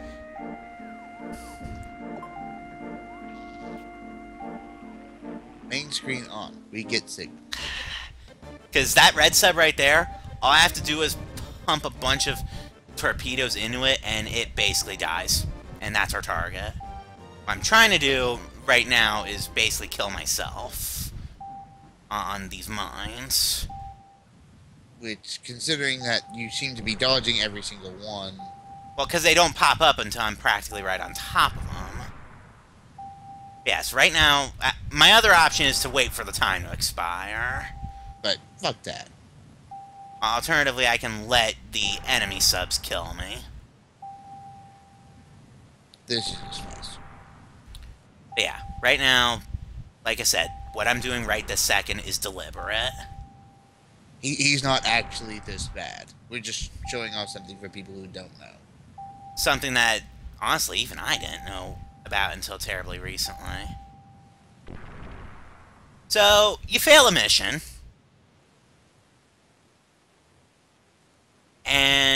But this loses the underwire huge materia. It's about the only way to actually lose the underwire huge materia. Yep. So, this happens. I'm not even sure even you've seen this, Alec.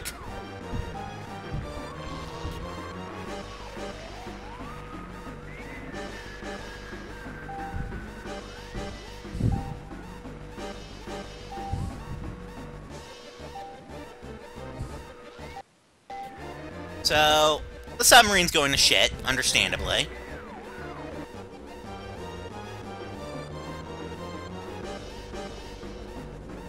And how are we going to get ourselves out of a sinking submarine? We're going to do it the Nathan Drake way. Don't worry, it won't miss. Junio's just aiming for the sky. Now, despite what you're about to hear, I'm not dead. Though, technically, we are in critical mission failure, but... This isn't Mass Effect. Anyway, so, the dolphin and the old man, they have saved us. By slapping you with its tail for 5 hours. Well, the old man did CPR, I don't know if you noticed that. I know. So...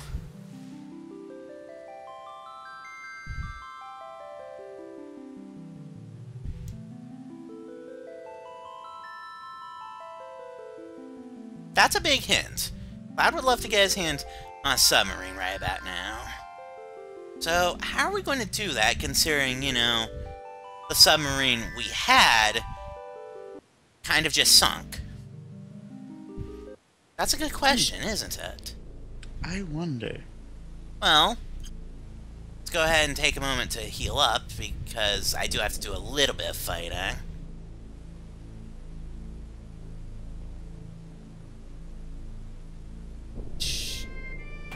I'd be able to just go in here and heal still? Yeah. Let's get some rest. Like I said, I'm going to reset and do this right after I finish showing this off. We're not actually that bad. We did all that on purpose. Yeah, if you couldn't tell by the fact that, you know, I was deliberately driving into the mines. I could have literally ended that in like 5 seconds if I had wanted to. So, we go back up to the upper city. For 10 gil.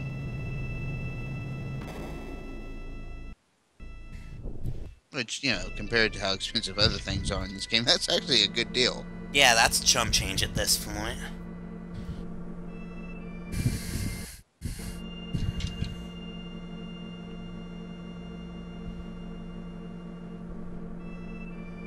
I think I know how I'm going to force the reset. I'm not going to use the magic code.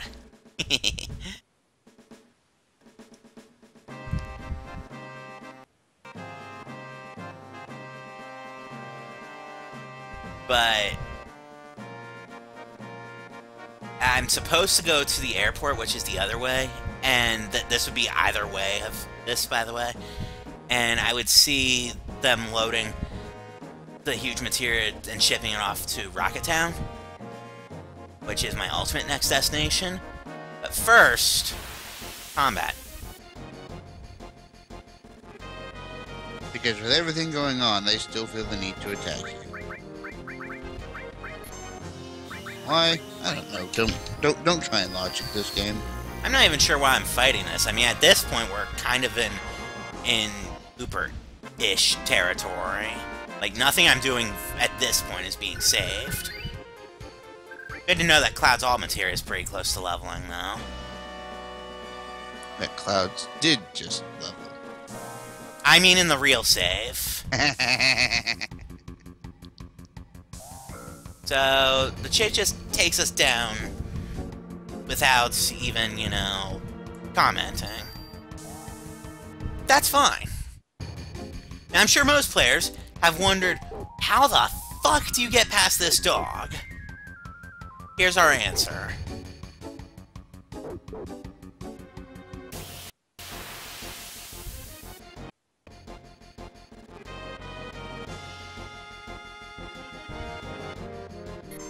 I have to kill a couple more jerks. Wait, that's as easy as... Nuking them. That's what I do every time. Why? Because I can. And... because that chick, I guess she really is crazy, Academy. So, now for the dog. Damn Shinra dogs. And the dog just runs away. So, for everybody who has always completed the submarine minigame, this is uncharted territory. Let's check it out, shall we? Hey, Alec, you might want to pay attention. I am. Because we're going into uncharted territory now. I chase the dog. Get into combat. because random combat is random. It's just soldier seconds. Basically, everything in here is still the same stuff that we would have fought in the actual path to the reactor. And they are dealt with the same way. They apparently counter-killed Red, but quite frankly, I don't care right now. Revenge! And they died. And literally, this particular portion is literally almost over. Close. So, we talked to Dog. Shin or Dog? Hey, Alec, look at those choices. Shin or Dog? Dog nap it! Shinra Dog, I'm gonna dog nap you!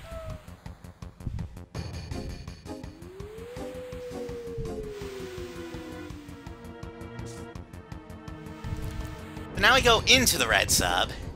And we have a dog. These guys are afraid for their lives, so I'll spare them. Be grateful. I'm taking you prisoner.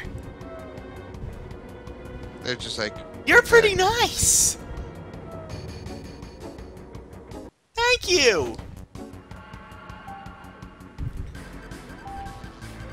An unconditional surrender. This is a horrible mistranslation right here. But it does achieve the same effect of they surrender.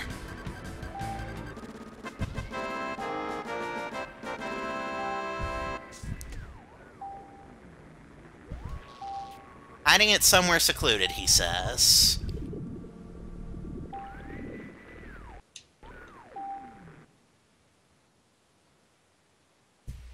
And this is how you get a sub if you somehow... Oh, not just any sub. Notice something about this, Alec. It's the red sub. It is the red sub. Which, speaking of which, you can still actually fail to get the huge materia from the red sub after you shoot it down if you don't actually go investigate the corpse of the red sub. So, yeah, that's the main thing I wanted to show off. So, I'm gonna reset now. So, can you guess how I'm gonna go ahead and reset it? Let's just go get gibbed by this damn thing. Suicide by Emerald Weapon!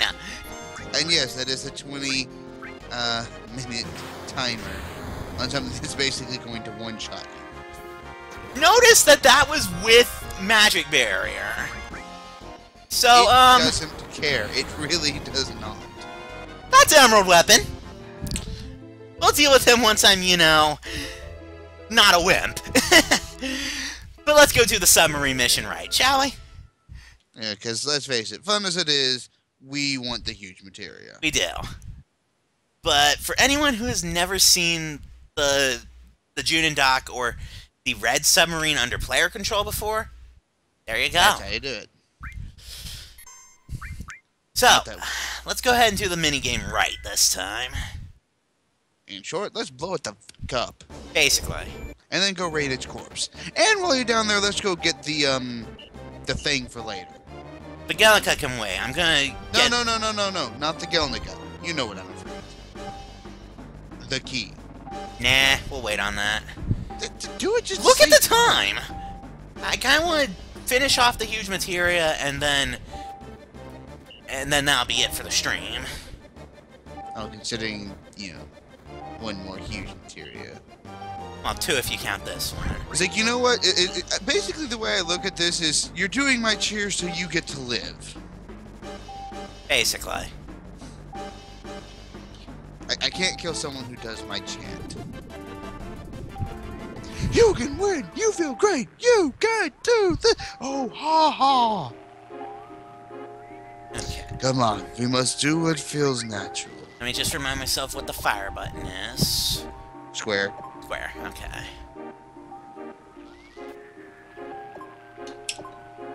Now the question is, do you remember the passcode that we're going to need in about... Of course I do. That one's actually kind of burned into my memory.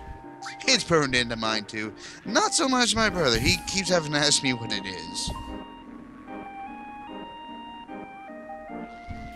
Because let's face it, the first time you play Final Fantasy VII and get to that point, you're just sitting there thinking, So, the target sub starts right in front of me.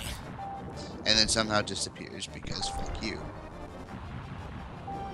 I kind of just have to stalk it for a couple seconds, and mash square.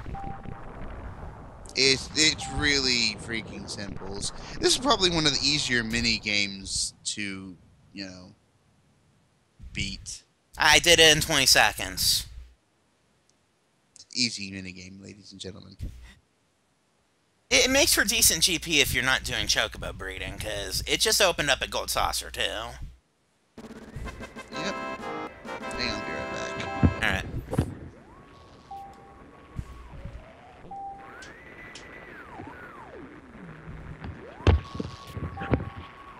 I just had to shut my door because my light's still on, and I think we'll start waking up soon enough.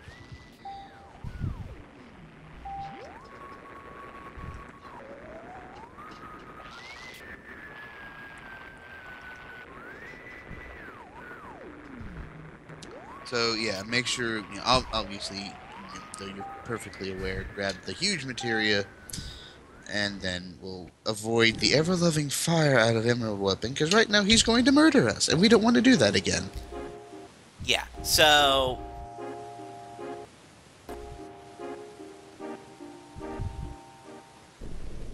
So this time around we have the gray sub. This is the sub that most players are probably going to get. Because... Yeah, the ones that don't suck. Or do it... Or botch it deliberately just because they want the red sub. Even though they obviously don't care about the huge materia. Well, to be fair, you know, if you get the other three, the only one you've lost is the blue, and you can still get Bahamut Zero.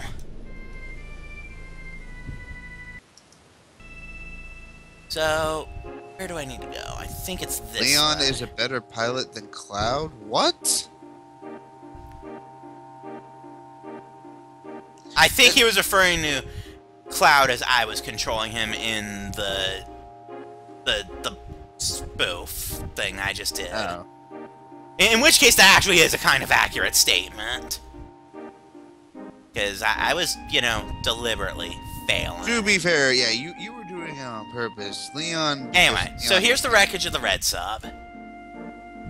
This is only here, obviously, if we're not in control of the red sub.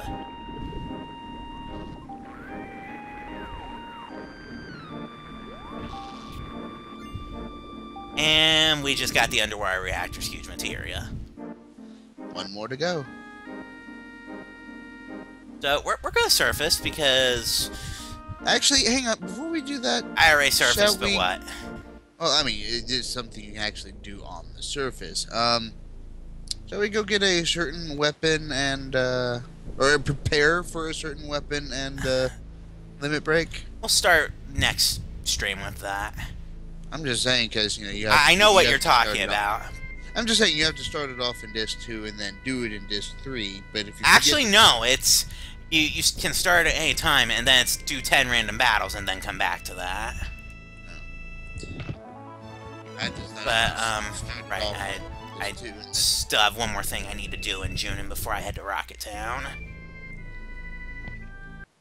I need to actually see them take off with the huge materia. Because, you know, piss off. And despite the fact that you have an airship and they have an airship dock, you can't just... Whoa, whoa, whoa, whoa, whoa, whoa. That would be... That would have been insanely convenient. Yeah. But, you know, Shenra. To be fair, if they were just about to have a go, he could take off, they probably wouldn't let you land anyway.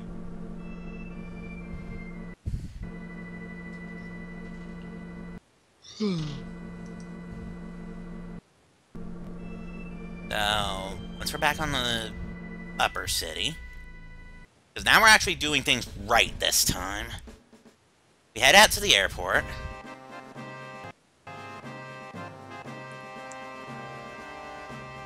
And we are too late. But seriously, how does that thing fly? Why are you asking me? It has to be something Sid created for it to be even remotely. I could believe it. Oh my share of the latest model. I'll give her the grand tour afterwards. So, where is their destination? That's a good question. Cloud knows. And you're, of course, wondering, how do you know that? Actually, wait, give me a party. Sid's forced. I mean, they're not going to be doing much fighting, but they are going to have to go through Rude.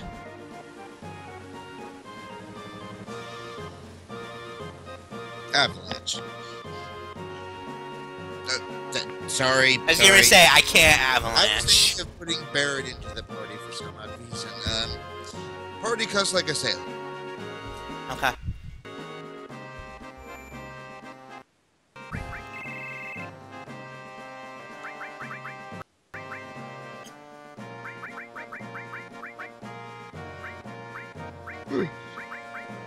He's actually ready to show how many fucks he doesn't care or give.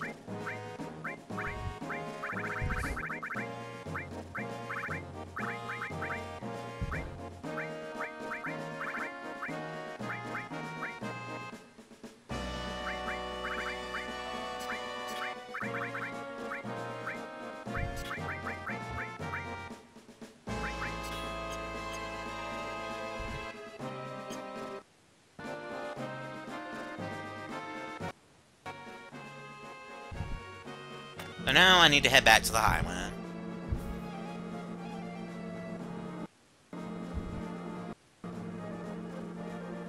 I don't know why, but I get the feeling that riding on that elevator would bug the ever-living shit out of me. If it's anything like the escalators in Peachtree Center in Atlanta, Georgia, because the escalator leading down to a subway station there, that shit's disorienting.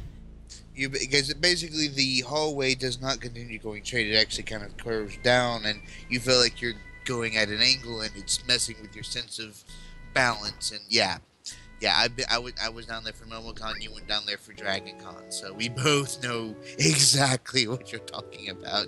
It took me a second to wonder what the fuck you're thinking about, and then I'm like, oh right, Dragon Con. Yeah.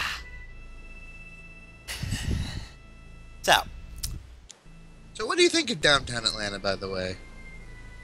It was alright. I would have liked to be able to check it out a little bit when it wasn't a complete and utter madhouse. It's, to be perfectly honest, it's always a madhouse because it's downtown Atlanta. Dragon Con, bro. I mean, obviously Dragon Con kicks it up to 11, but... Anyway. So, we're at Rocket Town now. Obviously.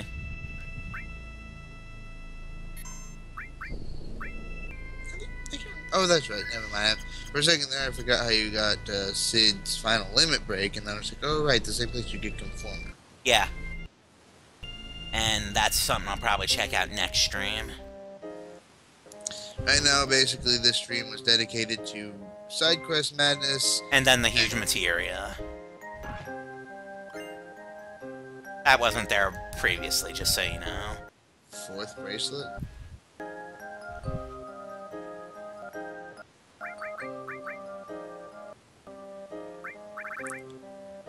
Piece of armor.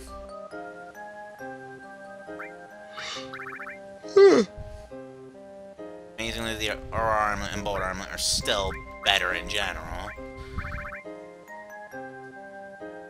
Not that most things use... You know, really, now that I think about it, you should have given the bolt armlet to Yuffie for that one little thing with Trine. Just to basically lulls off, the whole thing. I will cast Trine on you. It's like, oh, yes you are, and I'm going to learn it, and then I'm going to eat it. Nom nom. Om nom Trine, om nom Trine. Anyway, so, Shinra are totally planning to actually launch this thing. With huge materia inside it. I'd assume that if they somehow got all four in there, it might have done something to Meteor, but... It doesn't either way. Yeah, either way, yeah. Just, one way, basically, you Good All code of the break fucks here. Sid gives about these guys, by the way. Summed up in one cigarette lighting dynamite moment. I love this limit break. I do too. It's so Sid! It's just fuck you. There's no other way to describe it. It's just so Sid. Yeah. Did they wake him up by putting him to sleep? Maybe. Not that it matters. He's awake now.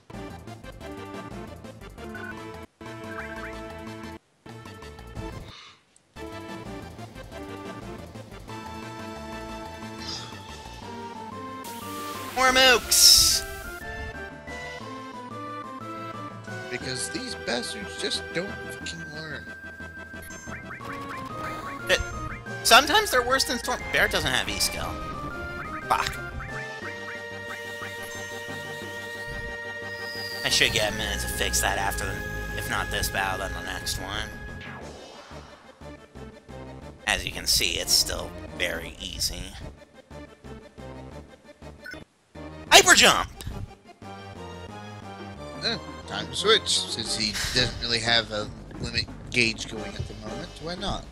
But that means giving up all the fucks he gives limit break. All the fucks he doesn't give. But first I gotta kill these last couple guys before I'll give me a chance. Because it'd be after this fight that the game would force Sid on me. I just realized that unless Rude runs off when you're not paying attention, he's sitting at the base of this rocket as it takes off. Huh. Well, we're just going to assume that, you know, since he appears later on, that he books it when you're not paying attention. Presumably.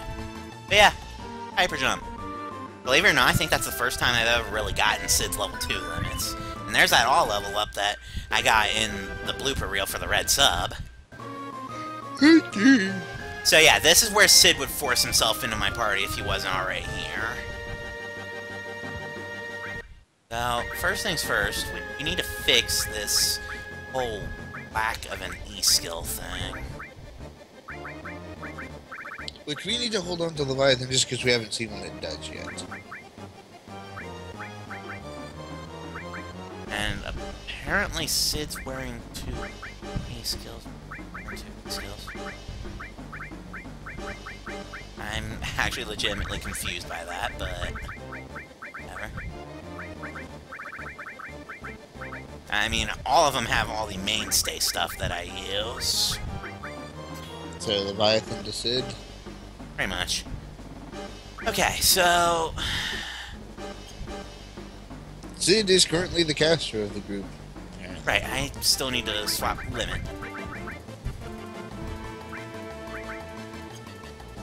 Hyper jump is basically boost jump On crack, yeah. Which, again, is basically in line with Sid's theme of, you know what, just fuck everything. I'm the Dragoon. Fuck you. Pretty much. And he's still not as glorious as the all the fucks he doesn't give Dynamite, but... I love that limit. So, Rude's here. Personally, I love Sid's final limit break, which is High Wind, which... I don't know, since I get the feeling you haven't seen it, but... I know what it does. He basically summons the High Wind and it bombards the ever-loving fuck out of the field. Again, all of the fucks he can't possibly give. It's like, you know what? I don't even want to fight you. In fact, I just want you dead. So you know what? Beep, beep, beep, beep. Guys, come in. Through the High Wind.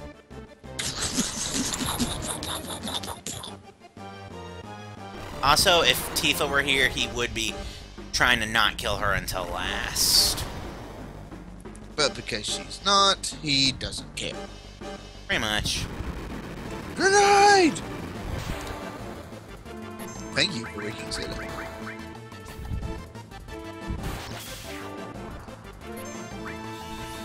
We forgot to do. What? Make sure that we bought some hypers and then put Fury on it. That's fine, because this is the last fight that's really going on. I kind of just want to get Rude's Steel right now. That's what I'm really going for right this second. Good God, his spam.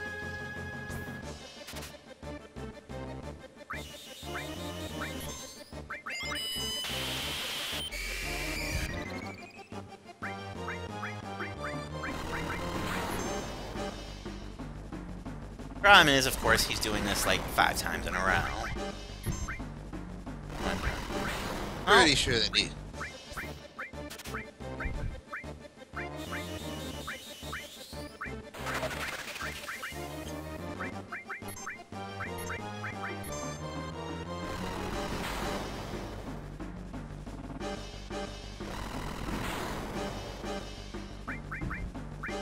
I'm so angry.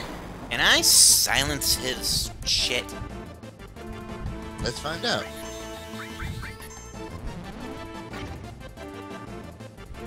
Bonk. Either no, or he just has that much. On the upside, I'm pretty sure he's immune to death, so that whole death touch thing shouldn't be a factor. Oh, shit. Oh. That could be a factor, though. Who had, Barrett had the steal. who had Phoenix? I don't want to kill Rude yet. I'm explicitly trying to get his steal right now. Fortunately, I got it, so let's show off Hyper Jump, shall we? Yeah, why not?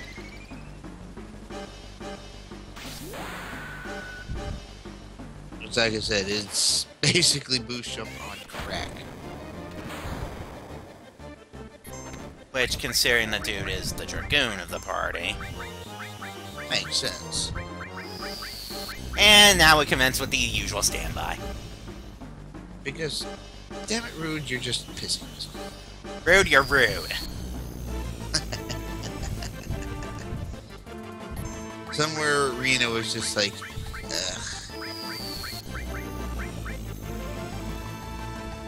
So the solution to everything, just nuke the shit out of him.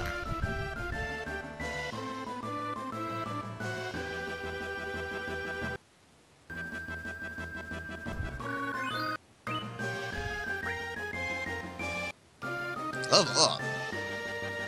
And so Rude goes clunk, and I go into the rocket. And hopefully, we're just gonna assume that he, too bad those guys are over there. Oh, seriously, what part of any of this makes you think you have a chance? I mean, honestly. Because this fight is literally just this one guy.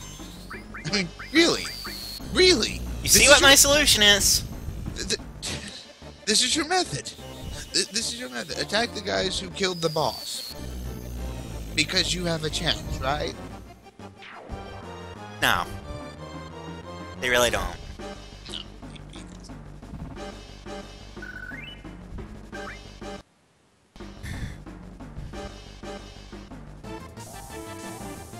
So we head into the control room of the rocket. And then we find out that Palmer is a super dick. The hell are you guys doing?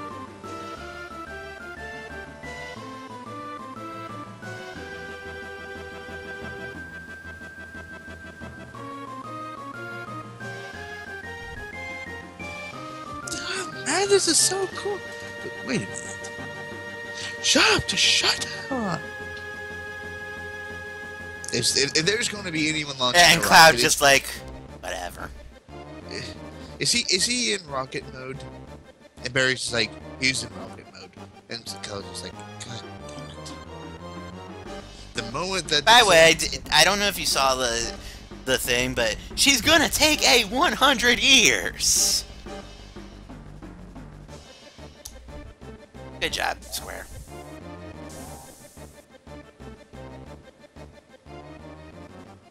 I said, what are you doing?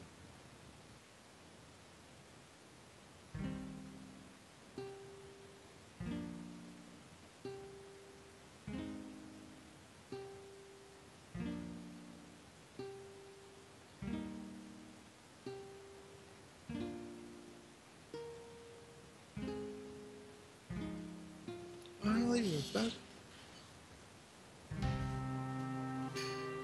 No, the planet is what saves the planet. I mean, don't get me wrong, I love where your heart's at, but, you know...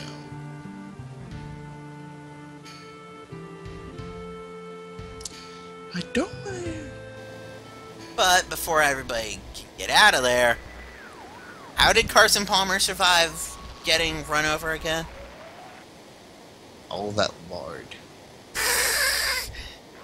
So you're saying he got hit, he crashed into the nearest wall, and he just kind of bounced off of it? Yeah, basically, the blubber cushioned the blow. He lived because he's just that fucking fat.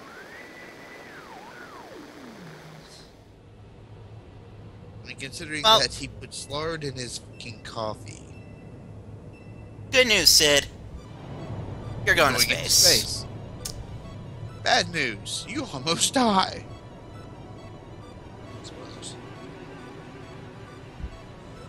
And somehow this doesn't just nuke Rocket Town off the map. And somehow this thing, despite leaning sideways, can still take off. I'm still more impressed by the fact that it doesn't just nuke Rocket Town off the map.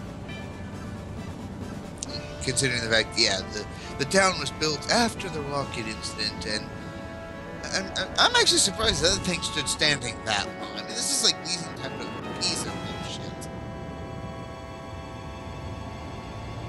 To be fair, it's a lot cooler in the fact that it's a fucking rocket.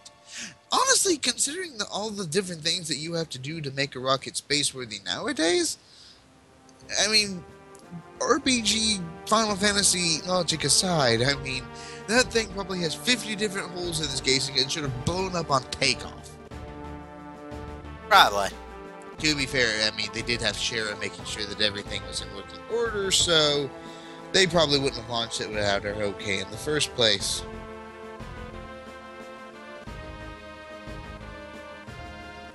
Speaking of, considering that, like, the engine... The oxygen tanks are next to the engine room. They didn't want to launch in the first place because they were afraid that we were going to kill her. I'm just, like, sitting there thinking... Don't you walk through that room in, like, 5 minutes? Yes.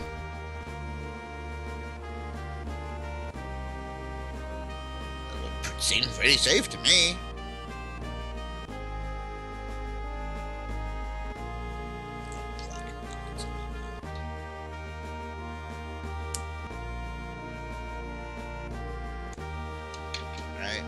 Uh-huh.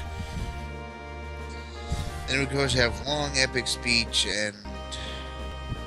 But before any of Sid's drama continues, there's something else.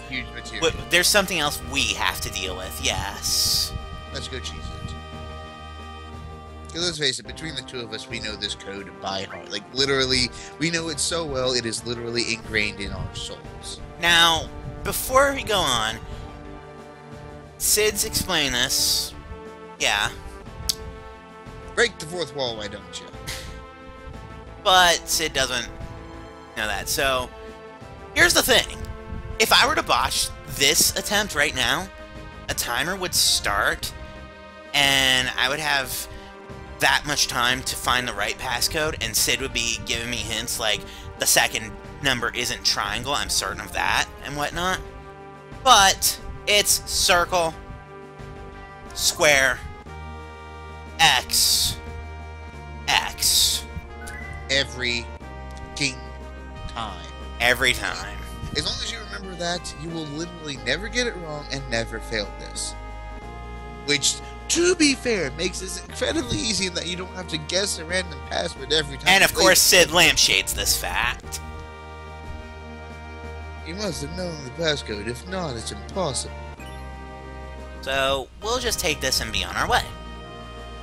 Because, fuck this shit. Well, also because this place is kind of about to blow the fuck up. On a crash course with a giant friggin' rock of death, yes. Let's face it, I mean, Meteor's been, you know, powerful before, but let's face it, Final Fantasy cranks it up to 11 and turns it into a fucking plot device. Now notice that one of those oxygen tanks was sparking. Also, Shara is still on the rocket. mind you, the same room that the oxygen tank just blew up in was the room she was working on when they were afraid that she was going to get incinerated. Notice And that there's very little incineration going on right now. also, moreover, to the story, remember that Cher was on the last tank, tank number 8, when Sid aborted the launch? Guess which tank blew the fuck up? Totally wasn't tank number 8, the one that she totally said had issues. Don't worry about me. I can't go without my friends, and it's just like, fuck you. I get to die in fucking space. Now I gotta do whatever I can. And it's just like, you're stupid. You're really fucking stupid. You're going to die trying to save me? Since it really was malfunctioning. Sure, you were right. Sid's just one of those people who... I don't know what it is with Sid. He just... I mean, he doesn't give up easily, but he definitely doesn't fight it when the situation's obviously hopeless. Yes! Stupid! Stupid! Beep, beep, beep, beep, beep, beep, beep. Sorry. It's one of those things where he's just like... God damn it. I can't even be mad at you right now. You were fucking right. You were right, you were right, you were fucking right, and I was wrong, wrong, wrong, wrong, wrong. God... Fuck you! God damn it! Let's get off the thing before we all... And notice what Cher's notice his attitude change. Sid was all, yo, this is gonna work. Cher says she's been checking it. And Sid just immediately goes, okay, it's good. Then I'm relieved. Thanks. Basically, it went from Sid basically questioning her every decision and everything to... Why the fuck would you do that? You fucking ruined my fucking dream, you fucking bitch! One tank explosion incident later. Are you sure this thing is safe? Yeah, I've been keeping up on it and keeping it in shape. Oh, okay then. This is one of those... Oh, so you kept track of it? It's like, yeah. I'm sold. That's funny. The damage doesn't look as bad from out here. Are you sure this thing is safe? So, while the heroes go back to the planet in the escape capsule... How they land anywhere near Rocket Town is beyond me. Well, keep in mind, they probably have a high wind just looking for them. But, as for the rocket, doubly so since we have all of the huge materia. This thing does not even have half the ability to... Basically, that boom is actually a little bit exaggerated, let's face it. A little bit. I'd have understood it if at least one of the huge materia was inside it. But technically, if you think about it, if you lost all the huge materia, all of it should have been catchable by, punching in the code, if you think about it. Theoretically. In theory, but of course the game says no, fuck you. Very much. But long and the short, you have all the huge materia, and so getting the final form of Bahamut is now incredibly easy. All you have to do is go back to Cosmo Canyon, but that will be for the next stream, because right now we've pretty much accomplished everything we set out to do for this particular stream. Yeah, once the cutscenes are over and I have control back, that'll be it. Like I said, this was side questing, digressing, and huge materia. Also, the rocket totally didn't work. It left a flesh wound. Surprise, surprise.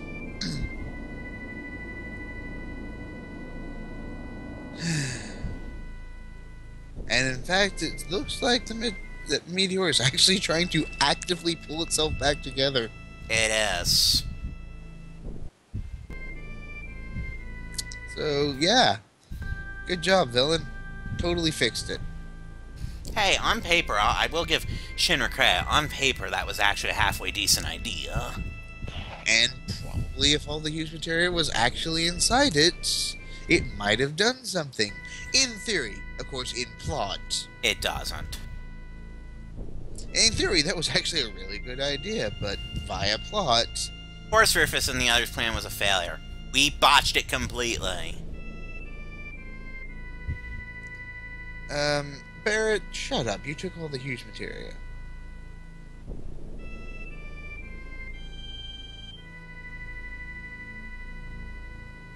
makes you worry?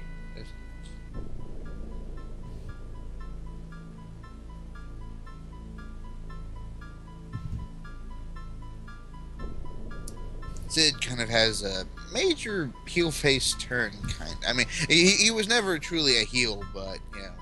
This Sure, is where he kinda, starts actually giving a shit. I mean, he still doesn't give a fucking combat, but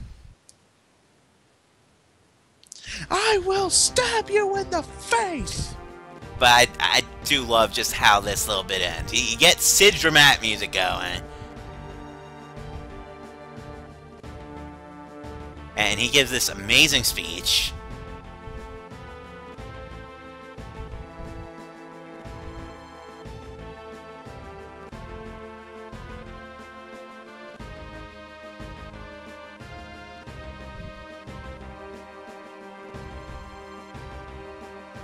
That someone is off. Sid, that's beautiful. Yo, Sid, you even got to me.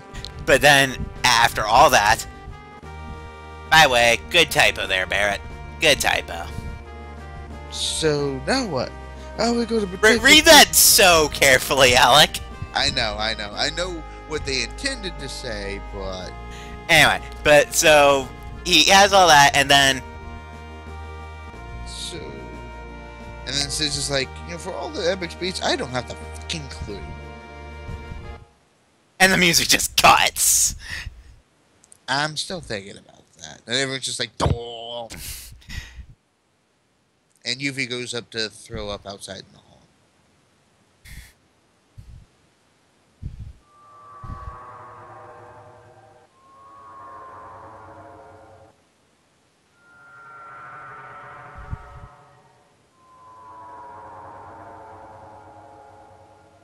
And this is where our next destination is. So yeah, we were headed there anyway. Indeed we were.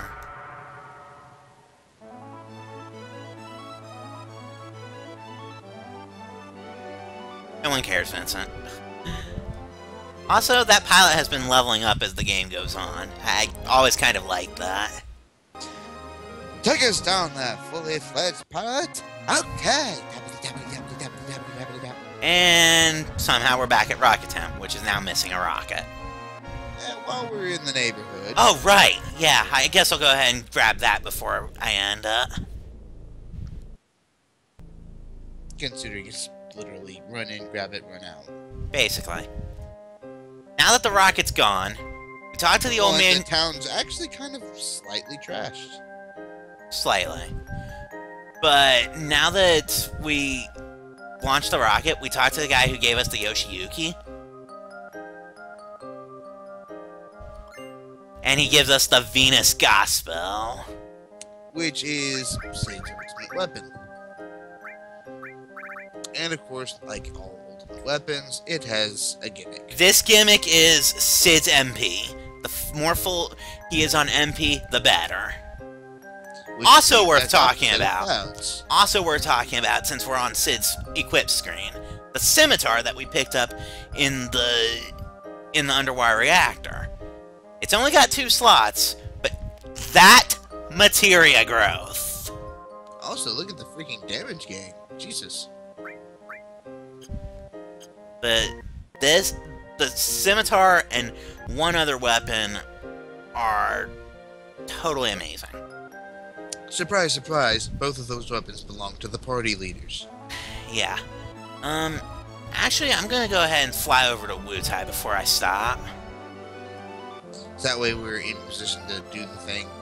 Yeah, we're gonna use the Leviathan scales first next time. But first, save.